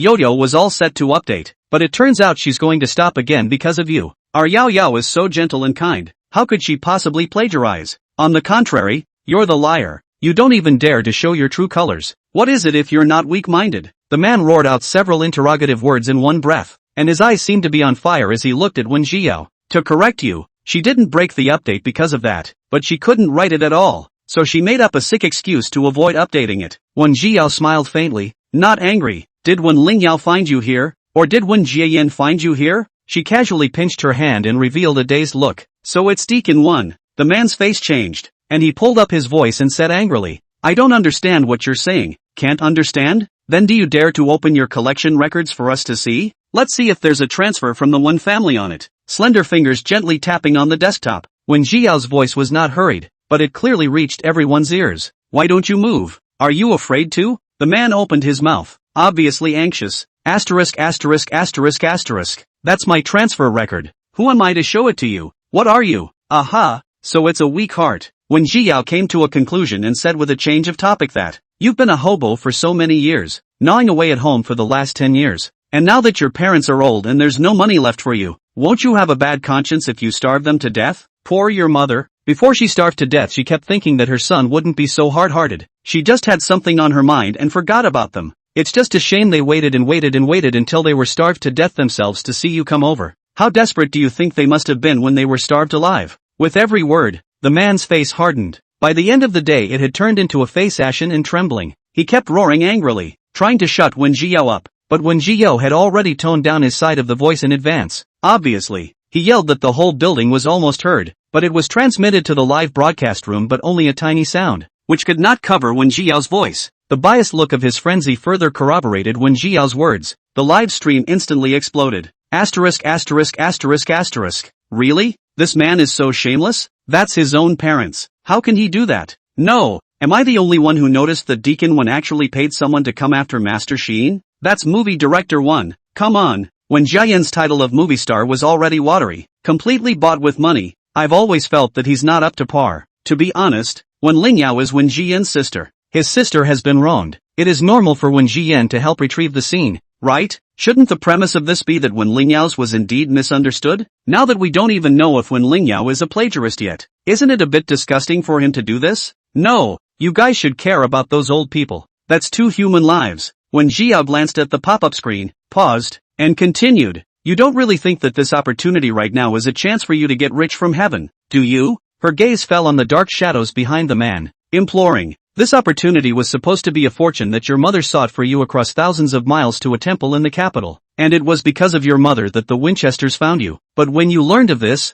you decisively chose to starve them to death and take the money for your own pleasure. This layer of karma caused your mother to be unable to leave even after her death, and could only follow you day and night, standing behind you and watching you. You've been having nightmares lately, haven't you? Are you having trouble sleeping, and feeling the coolness of the house? It's all because of your mother. Oh. At the sound of his voice, an overcast wind blew by just in time, landing on the man and causing him to shiver hard. He steeply remembered that he did currently make a trip to the capital a year ago. At that time, he had been complaining, thinking that the capital was so far away that it would be troublesome for the old lady to go there alone, not to mention the expense. With that kind of money, you might as well give him a nice big meal. But the old lady said she wanted to go over there anyhow, and the man had no choice but to let her go. It was the same thing that made the men think the old woman was a liability. When he came back, the old lady pulled him, mysteriously saying something about how she had begged for wealth for him inside a very spiritual temple and gave him a small pouch to wear. Although he didn't believe in them, the symbol of seeking wealth was still a good one,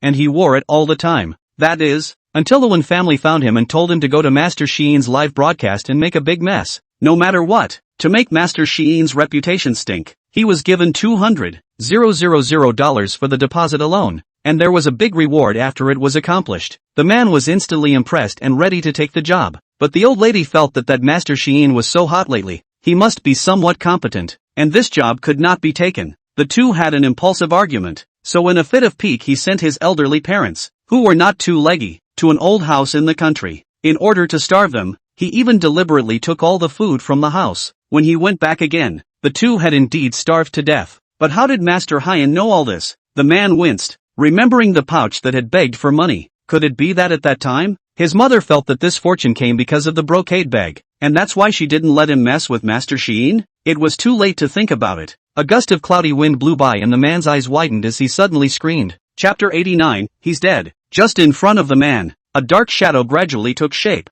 and even the air in the room dropped several degrees. Looking at the hunched, skinny, bony back, the man instantly recognized it as his own old mother who had been locked up in a country house and starved to death. The old man's eyes sank deep into their sockets, and there was only a dark patch where his eyes used to be, and the bones in his hands protruded out, with no meat left at all. Being looked at like that, a chill went from the soles of his feet straight to the sky. Recalling what Master Sheen had just said, the man's legs weakened in fear and he just fell to his knees. Mom, I'm wrong. I know I'm wrong. I shouldn't have put you and Dad in the old house. I just got confused. Will you forgive me? The man kept kowtowing on the ground, his head hitting the ground again and again, and in no time at all, the slightest trace of blood oozed from his forehead. Mom, I really know I'm wrong. I'm your only son. You can't do anything to me. I know you love me the most. You'll definitely forgive me, right? I don't know whether the man was really scared or acting well, but his nose and eyes flowed together and he cried miserably. If the old lady was still alive and saw her son like this, she might really soften her heart. It's just a shame that this routine only works on the living. Ghosts, especially a grievous ghost like the old lady. The man's rhetoric would only aggravate the grievances in it. Why are you doing this to me? A shrill and strange female voice rang out as the black aura around the old lady skyrocketed, enveloping almost the entire house. I love you so much. Anything good comes tight to you. How can you do this to me? How can you do this to me? As soon as the words fell out of his mouth, the stern ghosts lost control, and the grievances fluttered around the house, all of them eventually heading towards the man. The man's eyes widened as he watched the black aura wrap itself around him. Hands and feet began to grow cold, breathing was difficult, and the scene before her eyes gradually blurred. With a thud, as the man fell to the ground. His breathing stopped completely. The man is dead. After the man's death, the old lady looked like she was steeply awake, looking at the motionless body of the man on the ground. Its whole body trembled, and it actually followed and knelt down. The old woman reached out a trembling hand in an attempt to lift the man on the ground, but her hand went right through him, as if only just realizing the man's death. The old woman screamed, holding her head. Miserable shriek after miserable shriek echoed in the room, and even its soul body began to become unstable, and even had a hidden tendency to become a fury. When Jiao narrowed her eyes and quickly recited the mantra for the afterlife, the gentle and clean voice was transmitted to the other end with the help of the cell phone, like a clear spring, slowly soothing the old lady's emotions. The old lady looked like she had just noticed the person in the cell phone camera and asked hoarsely, "Master, can you save my son? I didn't mean to. I simply couldn't control myself just now. I didn't want to kill him. He's my son. He's my son." The old lady wanted to cry, but ghosts can't cry. Only 2 lines of bloody tears fell from its dark eyes, making its already hideous face even more horrible. It was a good thing that the live broadcast audience couldn't see the old lady's presence, or else they were afraid that a lot of people would have been shocked. When Jiao sighed softly and explained, "There's something wrong with the temple you went to. It's not an ordinary temple. You asked for wealth for your son, and he received it, and you were required to pay the price, but before they could collect it, you were killed by your son. The unresolved karma and the fact that you have quite a deep grudge is why you are trapped day and night with your son. Your son just irritated you, causing you to lose control, which caused the tragedy." Speaking here, when Jiao shook her head, "The tragedy has already been made, and I can't change it." The old woman froze, and her body began to rise uncontrollably again. When Jiao continued, "However, if you go to reincarnation now, you may still be able to see your son on the way to the Yellow Springs. This is your last chance to meet. After all, the next time he is reincarnated, that lesser man will actually be reincarnated as. That's what he gets for killing his own parents." Of course, when Jiao did not tell it these latter words, the old lady misunderstood her and rekindled her hope. "So we'll see each other again in the next life, right?" When Jiao thought for a moment and said, "Sort of, but if you delay leaving now, you'll miss it completely." The old lady sniffed and no longer resisted, rushing towards Wen Jiao and kowtowing heavily. "Thank you for your guidance. Please trouble the master to send me, a bad old woman, to reincarnation." Seeing this, Wen Jiao no longer hesitated and recited the past life mantra again. The old lady killed her son with her own hands, and was considered to understand the karma. Plus Wen Jiao's words made it less resentful, and this time the transcendence was very smooth. By the time the mantra for the past life had been recited, the old woman was no longer in the house. Only the man's cold body was left lying on the ground, feeling the last 10 points of merit coming from her body. When Jiao instantly felt her body relax. If she didn't stop the old lady from becoming a fury today, she would kill dozens of people in a row afterward. Her actions today were equivalent to indirectly saving dozens of people's lives, thus earning her last 10 points of merit at once, together with the overcoming of the severe ghosts. This time Wen Jiao could be said to have gained a lot. If she could get this much merit every time, it would only take a month for her to completely regain her power. Suddenly, the sound of sirens came from far away, causing the live viewers to wake up abruptly. "No, what just happened? Why did that man suddenly get down on his knees and talk to the air? Don't you guys think? Just now it seems like the man suddenly sought his mother who was killed by himself, and then the mother who turned into a stern ghost killed him? Upstairs, why don't you go write a novel? You're quite the brainiac, not the iron. Do you believe in such poor acting? Isn't this a script? I don't know how this high and superior became famous. Happy, Master Shiin's last fortune told us to see a ghost, right? And now are still skeptical of Master Shiin's in the end. What kind of people are What kind of people are they now who still doubt Master Shiin? What if I think it's fake? Nowadays, technology is so advanced, what can't be faked? I'd say you guys are just ignorant. What's all this noise? Can't you hear the police are here? The police will tell us what's going on. Within a few minutes, there was a knock on the door, and the person at the door seemed to say something, but the audience in the comments section did not hear it. After about 10 minutes or so, the doors were slammed open and a large group of police poured in. Someone soon spotted the man lying on the ground. One of the cops walked over to the man and reached out to probe his nose. "Captain, it's not breathing." Chapter 90. I don't do things that violate the law and discipline. Still has body heat. Should have died only a short time ago. A coroner came forward to give the man a cursory examination and looked up. The body has no obvious trauma, no signs of poisoning. The preliminary presumption is that he died of a sudden myocardial infarction. The specific cause of death will have to wait for the results of the autopsy to confirm. When the forensic pathologist finished speaking, the moment he got up his eyes inadvertently glanced at the cell phone next to him. His eyebrows jumped, and he subconsciously shouted, "Captain, there's a situation over here." As footsteps approach, the cell phone is picked up and several police officers then appear on camera. The police officer who was the first to pick up the phone changed his face. "Captain, this phone is actually broadcasting live." "No, this isn't live," the police officer next to him said. "This should be linked with some anchor." The phone shook and was handed over to the captain. The young man with stern eyebrows and deep features looked at Wen Jiao and instantly understood what was going on. "You're the one who called the police to notify us to come here earlier, aren't you?" Wen Jiao nodded. "It's me. As you can see, I'm a fortune-telling anchor, and when I was connecting with the deceased, I calculated that he would have problems, so I contacted you in advance." The man frowned, and before he could speak, the small policeman next to him had already snatched his mouth open. "What era is it? Why are you still promoting feudal superstitions?" A middle-aged policeman advised in a serious tone. "Listen to your voice,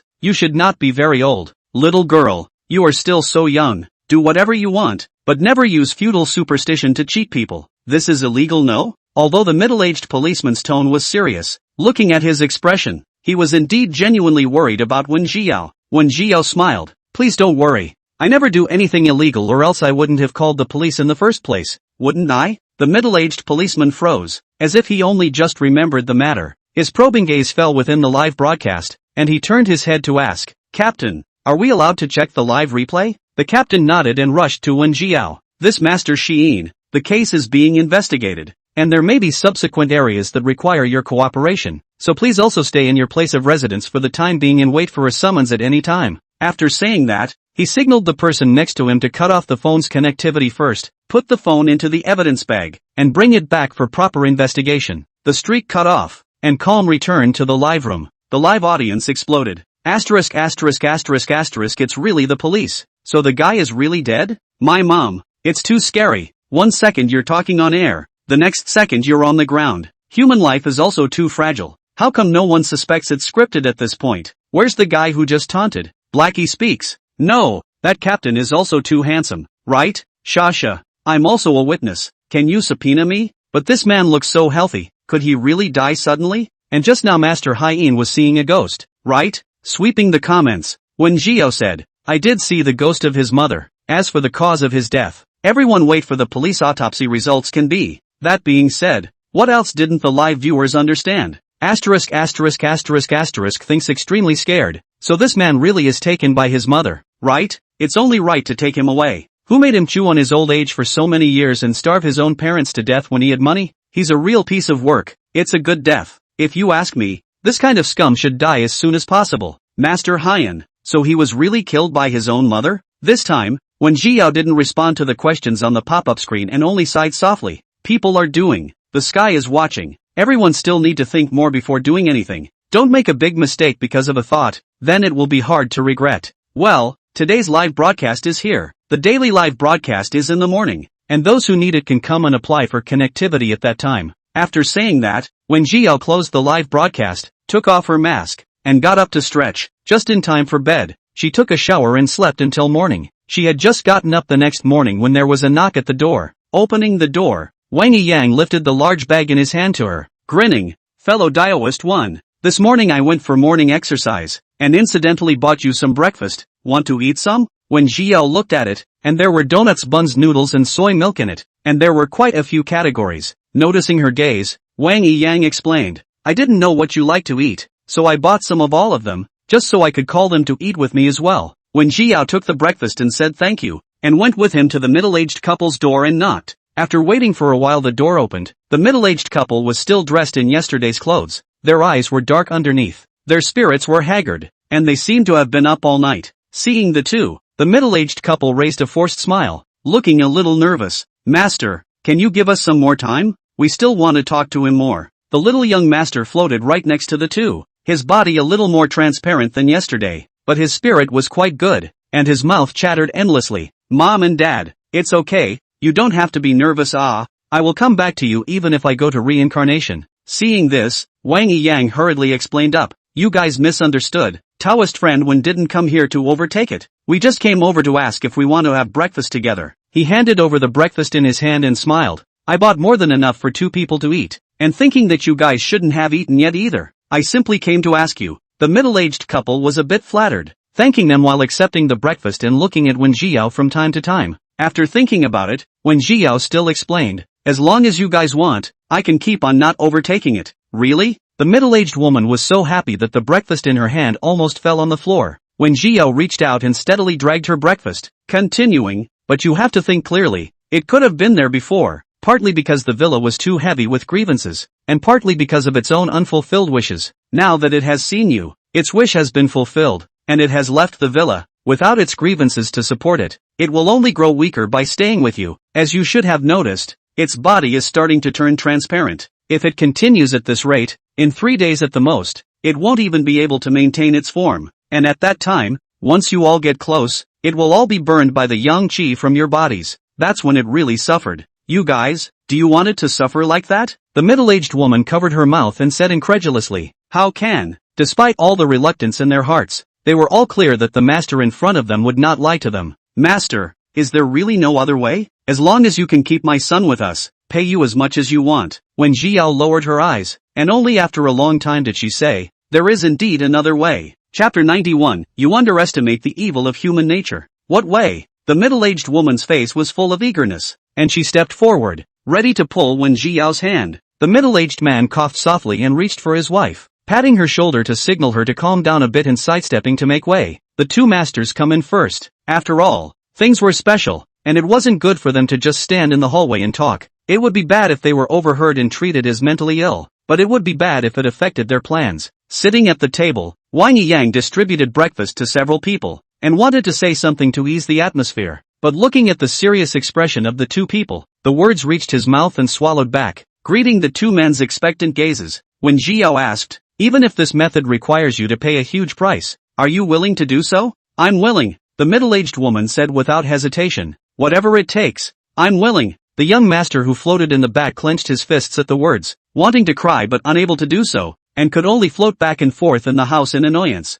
Mom and Dad, I actually don't think going to reincarnation is a bad thing. There's no need for this. Mom and Dad, don't be too sad. I'll be a good man again in 18 years. Geez, Mom and Dad, why do you have to go this far for me? I'm dead, but you guys have to keep living. No, you're not dead. You're still here and fine. The middle-aged woman interrupted him with red eyes. Mom can't accept you leaving. You're so young. How can you leave us? The young master froze for a moment. His mouth opened and closed, and he lowered his head into silence. If he hadn't left home on his own volition, none of this would have happened. One's parents wouldn't have suffered all this. For a while, no one at the table spoke again. When Jiao picked up the soy milk and took a sip, asking, so have you guys decided? What exactly are you going to do? The middle-aged woman still did not hesitate. I want my son to stay with me. When Jiao raised her eyes to look at the young master floating in midair. What about you? The young master's eyes flicked over his mother's face and back to his own father, clenching his fists. No, I'm going to throw in the towel. The middle-aged woman looked up in shock, her face full of disbelief. Why? You don't want to stay with your mom anymore? As she spoke, the middle-aged woman wept, looking at the young master a heartache. Mom! He inclined his face, not daring to look at his mother's expression again. Mom and Dad, I want you to start a new life, not stay stuck in memories. Though it couldn't let go of its parents either. It knew full well that if it didn't leave, its parents would never be able to move on. When Xiao knows that they do not have a few hours is not arguing out of a result. Simply let them first discuss, within 3 days to give her a result. Some things are better when they make their own choices, and she can't be the one to push them every time. Walking out of the room, Wang Yang curiously asked, fellow Daoist one, you said that there is a way that can make their son stay. Is that true? What kind of way is it? He hadn't heard that there was such a method in the White Cloud Temple before. When Jiao said, indeed there are, but those are more like evil arts than formal Taoist arts, right? Wang Yang's pupils quaked. Fellow Daoist one even knows evil arts? I don't really know how to do it. I just read a lot of books, and I've seen similar methods in ancient books, so I've learned them. In her previous life, when Jiao's talent was simply too high, and she was able to learn most of the Dao arts just by looking at them once. Even the harder ones, she could pretty much know them if she watched them 2 or 3 times at the most. In just a few short years, her master at the time said he had nothing more to teach her. It was also that year that when Jiao began to travel down the mountain and met many people. Among them are Taoist priests and evil magicians. In their hands, when Jiao got a lot of lost ancient books, she would look through the ancient books in her spare time, and read more and more. Wang Yang looked complicated, tangled half a day. Kindly persuade, fellow Daoist one. This matter you still don't tell others for the better. Nowadays evil, the magician is the existence of everyone shouting. I know that fellow Taoist one is not an evil artist, but if this matter of you knowing evil art is known by others, it will inevitably lead to arguments, so it's better to do more than less. When Jiao inclined her head to look at him, I don't think it's a bad thing. It's better to have these things in my hands than to have them learned by someone else. After all, I can guarantee that I won't use these arts for wrongdoing, but I can't control other people's behavior, can I? After saying that, she threw Wang Yiyang a pamphlet, swiped her card and entered the door of her room, waving her hand with her back turned. Thanks for the breakfast. This is some cultivation methods I wrote. You can take a look at it when you have time. Some things can only rely on their own comprehension, when Jiao cannot help even if he wants to help. Wang Yiyang naturally understood this, and the other party's willingness to teach him what he knew was already benevolent. Holding the pamphlet, Wang Yiyang shouted happily, "Thank you, fellow Taoist one. I will definitely work hard." After saying that, he joyfully hugged the pamphlet and went back to his room. When Jiao closed the door to her room and opened her cell phone to look at it, just in time to go live, she set up her cell phone, put on her mask, and opened the live broadcast, and in just half a minute, the live broadcast room already had tens of thousands of online viewers. Master Sheen, you're finally live. We've waited so hard. Yes. Yesterday the old lady thing has not yet said what the situation, just so off the air. I tossed and turned at night, thinking all night but did not figure out exactly what the situation. His son's condition is not evil. What else could it be? He's killing me. When Jiao said, "You have underestimated the evil of human nature. There are some things that can't be explained in a few words. You will know later." The appetite of the audience in the live broadcast room was whetted, and they were all over there guessing what the situation of the men was, and what Wen Jiao meant by what he said. Wen Jiao, on the other hand, sent a lucky bag out, and the time of the lucky bag was changed to 15 minutes. The netizens who grabbed the lucky bags thought that Wen Jiao had sent them by mistake and kindly reminded them in the comment section. The words had only just been sent out when the camera of the live broadcast split in two, and the old woman who had linked up last night appeared in front of the crowd. The old woman was depressed. Her hair and clothes were disheveled, and she looked like she hadn't slept all night. Only when she saw Wen Jiao did her spirits improve slightly. "Master, I'm over here now. What should I do next? I've searched around this side and I can't find where my son is." "Master, you do us a favor. Just tell us what's wrong with my son. I'm an old woman who can be tossed around any way I want, but the key is that my daughter-in-law is about to give birth, and can't afford to be tossed around." After a night of running around, the old lady had begun to doubt Wen Jiao's trustworthiness. When Jiao said, "Isn't there an alley in front of you?" the old woman looked up, and there was really a hidden alley in front of her. "Go inside. Go all the way to the far end. There's a metal gate next to the garbage cans. Go in and cross the yard. You'll see your son there." Chapter 92, A Life for a Life. According to Wen Jiao's words, the two of them went all the way down the alley, making 7 turns, and really found a small door that was hidden next to a trash can. The small door was unlocked and pushed open with a little force. Looking at the doorway, the old woman hesitated for a moment, but walked in. Before going in, after Wen Jiao's reminder, her daughter-in-law found out the Bluetooth headset and connected it. One headset was given to the old lady, and the other was worn by herself. Pushing open the iron door, the noisy clamor amplified, instantly drowning the two like a tidal wave. There were men, women, old people, and even teenage children in front of them. The crowd was gathered around, and all the individuals within had maniacal and emotional expressions, staring at the chess on the table. At the end of the round, some people were elated, some people cried and wailed, some people couldn't take the mental breakdown and were picked up again by security guards who appeared from nowhere to take them to an unknown place. The iron door was like a gate to another world, a door that was completely blocked from those frantic screams. Outside the door is a silent, isolated alley. Inside the door is a gambler's orgy. The live feed blew up. If I hadn't seen it with my own eyes, I couldn't believe it was actually like this inside. "Mom, this is public gambling. It's illegal, isn't it? Can't you see they're all betting big? With this much money, it's definitely not a simple gambling game. This place is not simple. So, why is the old lady's son here? Shouldn't be addicted to gambling, right?" Equally shocked were the two old ladies. This is a large casino?" My daughter-in-law subconsciously took half a step back, trying to get out of the way. She was in the late stages of pregnancy and couldn't stand such a noisy and boisterous environment, much less this gambling frenzy. The old lady shook her head, a trace of consternation flashing across her wrinkled face. "Master, are you mistaken? How could my son be in such a place?" It was also fortunate that this Bluetooth headset had a good radio effect. If it had been any other, they really wouldn't have been able to hear the old lady's voice. Seeing that both of them were in disbelief, when Jiao said, "You guys continue to walk inside, and you'll be able to see him in front of the penultimate gambling table." At that, The old lady looked up at the long gambling table in front of her and fell into hesitation. Didn't they come out this time to look for her son? Now that she heard that her son was not far ahead, the old lady clenched her fists and said that she would go over to take a look. It wasn't because she trusted Wen Jiao so much, she just simply felt that if she didn't go to take a look, what if her son was really there? It wouldn't be a piece of meat less if she just went over and looked anyway. When her daughter-in-law saw this, she could only hold her back and follow the old lady. Arriving at the penultimate table, the old lady squinted her eyes and searched through the crowd. Not seeing her son's figure, she breathed a deep sigh of relief and patted her chest. Master, I didn't find my son, so it seems you miscalculated.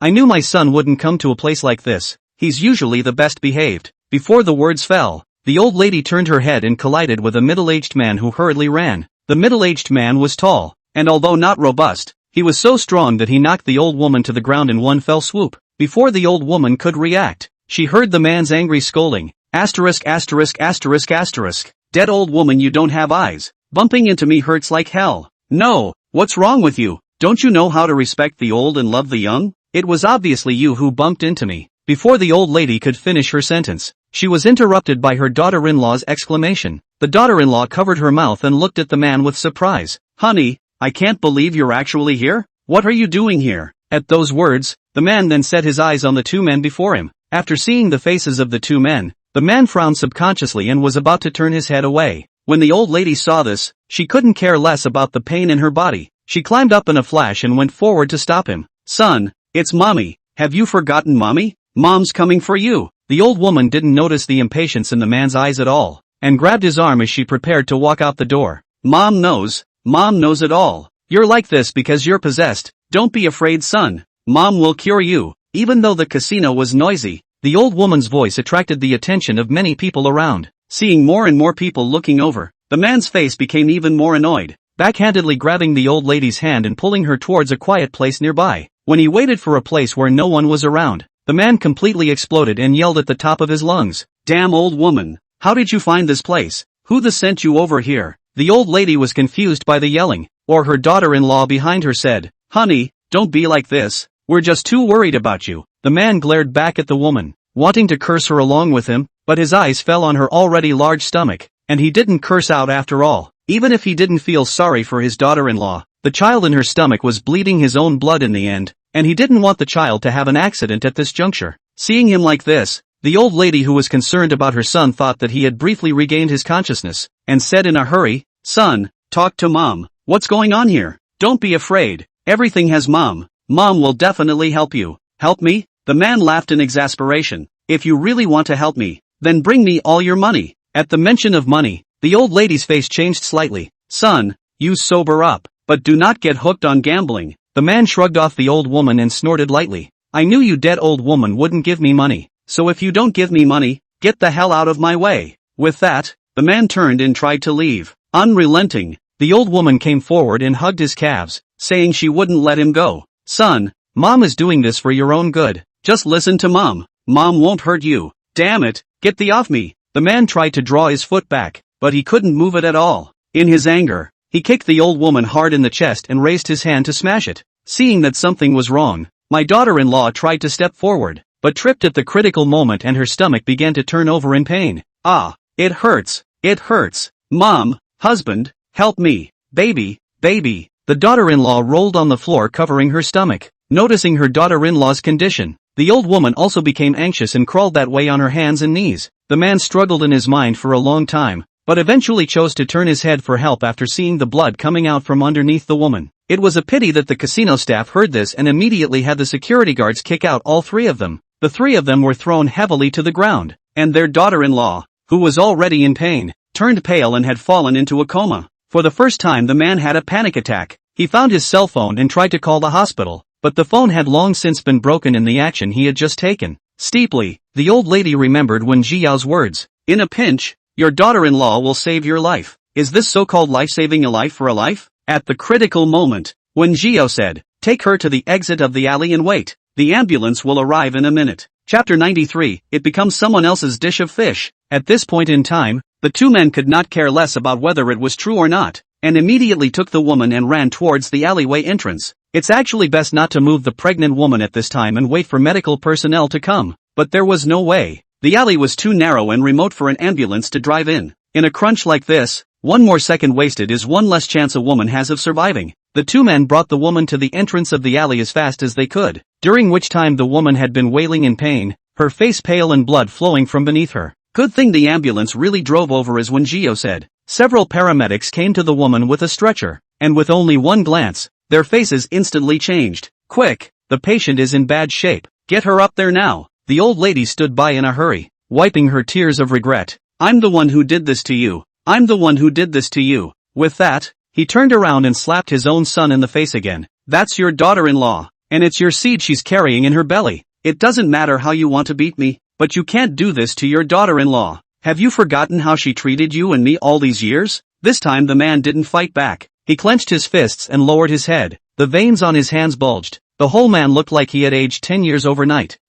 I didn't mean to make a scene. The old lady didn't eat this at all. Trembling with anger, hitting the man again and again. You're not my son. You're not my son. My son wouldn't do something so wolfish. I don't care who you are. Get the hell out of my son's body. I don't know which words poked him. The man suddenly stormed out and growled. Enough said? What have you done besides controlling me for so many years? Ever since I was a child, I had to do what you wanted. And the slightest thing that displeased you, you would punish me and beat me. No matter how well I do, I can't get a single word of praise back from you. And there's only comparison in your eyes. As if I don't deserve to be your son if I don't do well. It was like that when I was a kid. It's like that when I grew up. I'm sick of this constant comparison. I'm sick of pretending day in and day out. I'm sick of it. The old lady was filled with dismay, unable to believe that her son, who she had worked so hard to bring up from a young age, would actually say such things. Mom is doing this for your own good. The man snorted coldly and interrupted her with a strong tone. For my good? You're clearly doing it to satisfy your ridiculous vanity. How come you didn't say it was for my own good when you made me kneel until 2 in the morning? How come you didn't say it was for my own good when you publicly scolded me in front of the whole class? Sentence by sentence the man spoke of all the injustices he had suffered since he was a child,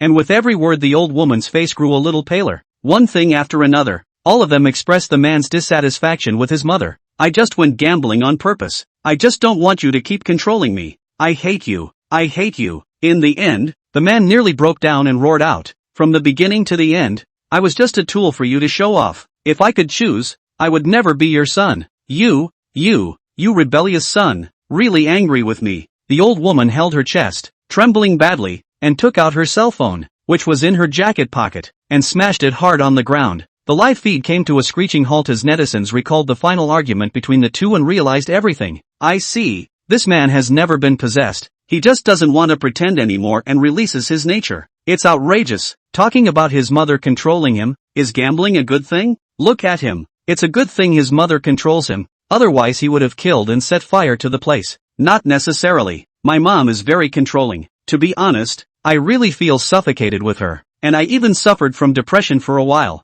Now, let's not criticize them. We haven't gone through what they've gone through. So who are we to criticize others? Alas, really let a person feel a lot of emotion. That pregnant woman is really innocent.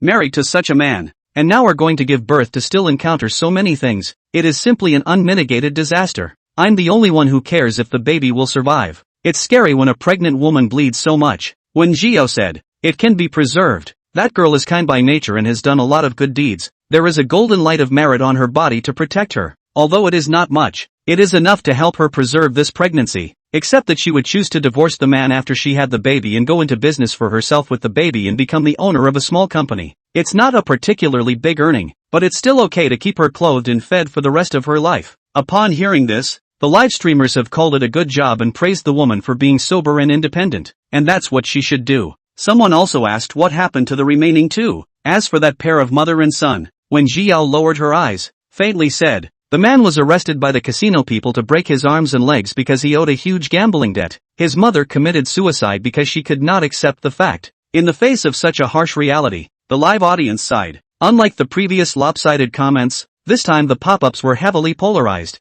with some people feeling that the men totally deserved it, while others felt that they didn't deserve it. Others ask why the casinos are so arrogant. Is there no one to regulate them? When Jiao saw the pop-up, but just didn't reply. That casino dares to be so arrogant. The forces behind it are bound to be not small, disjointed. Want to eradicate in one fell swoop is not easy. At this time will be the thing to stab out to her only bad not good. Today's broadcast is just the first step towards eradicating them later. When the time came, she would do it herself. Collecting her thoughts, when Jiao released the first lucky bag of the day. Come on, first trig of the day. Grab the lucky bag if you need it. Opening in a minute. After the streak that had just taken place, the live room had long been overcrowded. Those who had questions and those who didn't all clicked on the blessed bag and tried to follow along. By the time the goodie bags were opened, the number of participants had reached a whopping 50,000 people. When Jiao scanned the prize ID in her eyes and took the initiative to send the other party a request for a link, the man immediately gave a gift and accepted the streak. At the same time,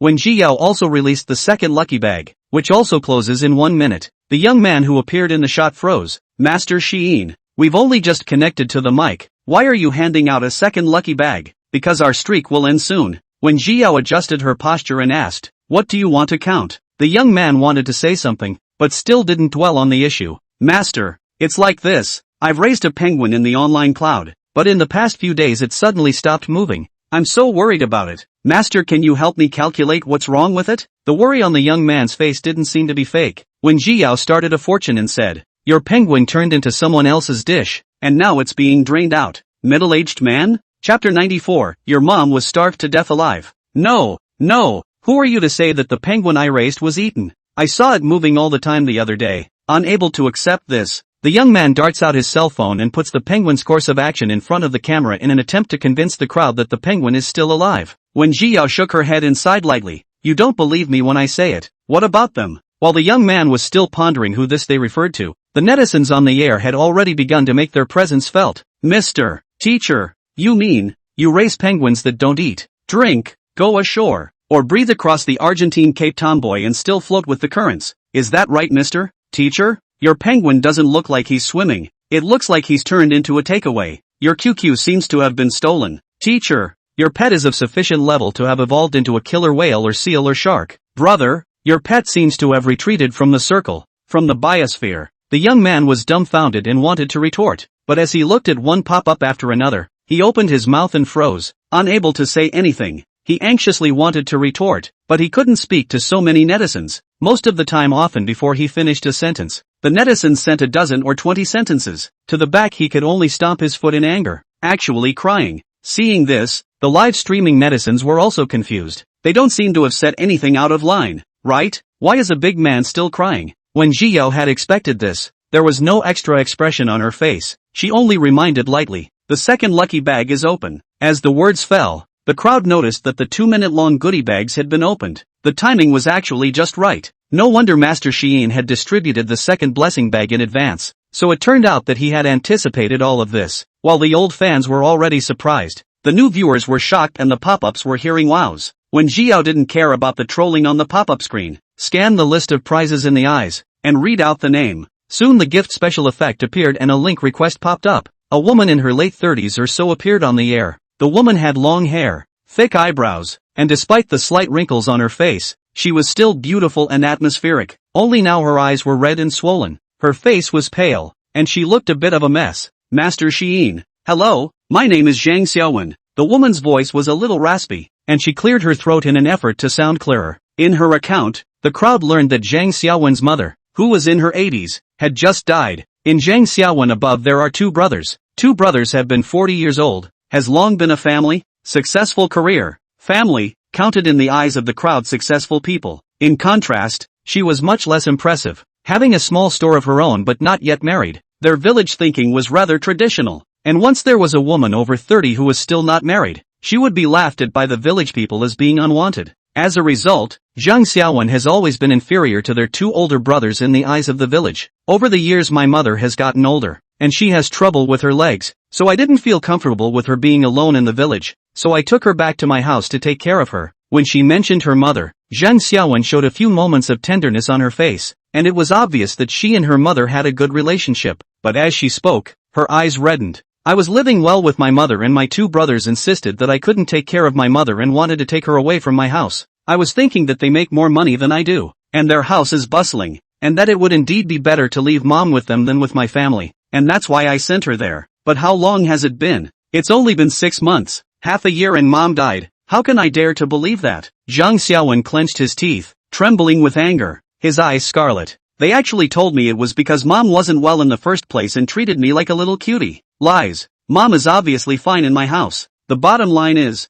I want to see my mom one last time and they won't even let me. They even cremated her without my knowledge. What is this if not a weak heart? Speaking of this, Zhang Xiaowen was so angry that he slapped his palm on the table, giving Mumu a jolt of fear. Master, I just want to know how my mom really died. Was she killed by my big brother and second brother together? Mumu looked at the live broadcast and clamped her voice and said in a thin voice, 2 men conspired to murder their biological mother. Their hearts can be put to death. When Jiao swept her eyes at Mumu and nodded. That's right, your guess is correct. Really? Zhang Xiaowen was angry and anxious, and directly cried out, why in the world are they Mom treating them so well, how can they do this? Zhang Xiaowen ruthlessly wiped her tears and lifted her head back up, her eyes filled with hatred. Master Xiyin, please help my mom get justice, no matter how much money it takes. Zhang Xiaowen knew very well that if he wanted the truth to come out, it was not enough to rely on himself. Now that the body has been cremated, trying to find evidence is out of the question, and we can only look the other way. Compared to connections, she couldn't compare to her 2 brothers, and compared to money, she couldn't possibly compete with 2 people on her own. The only hope now was in Master Haiyan. When Jiao did not agree in a hurry, but first started a fortune before nodding. Can you send me a picture of your mother and brother and their birthdates privately in the background? Seeing this, Zhang Xiaowen was overjoyed and immediately rummaged through his cell phone. Quickly, she found a family photo and sent it. Master Xiyin, would it be alright if you take a look at this? Zhang Xiaowen looked embarrassed. Actually, I haven't been with them for a long time, so I really can't find any recent photos. But this picture was taken 3 years ago, and I've been to them this year, and to be honest, it's not that different from the picture. I've refound a picture of Mom, that I took of her when she was at my house last year, and I've sent all 3 of them with their 8 characters. So take a look. Master, if it doesn't work, I'll go back to them and take a new picture and bring it in. It's not a problem. If you don't have the birthdate and just look at the face, it will have a small impact, but now that you have the detailed 8 characters in place, it won't have much of an impact. When Jiao started another hexagram, and when she saw it, she frowned, her tone not too good. Your mother was starved to death. When Jiao said, after your 2 brothers picked her up, neither of them wanted to bring her home, so the 2 sent her back to the village without your knowledge. The old lady had bad legs and her eyes weren't very good, and the fact that the 2 of them deliberately didn't leave food for her led to her eventual death by starvation.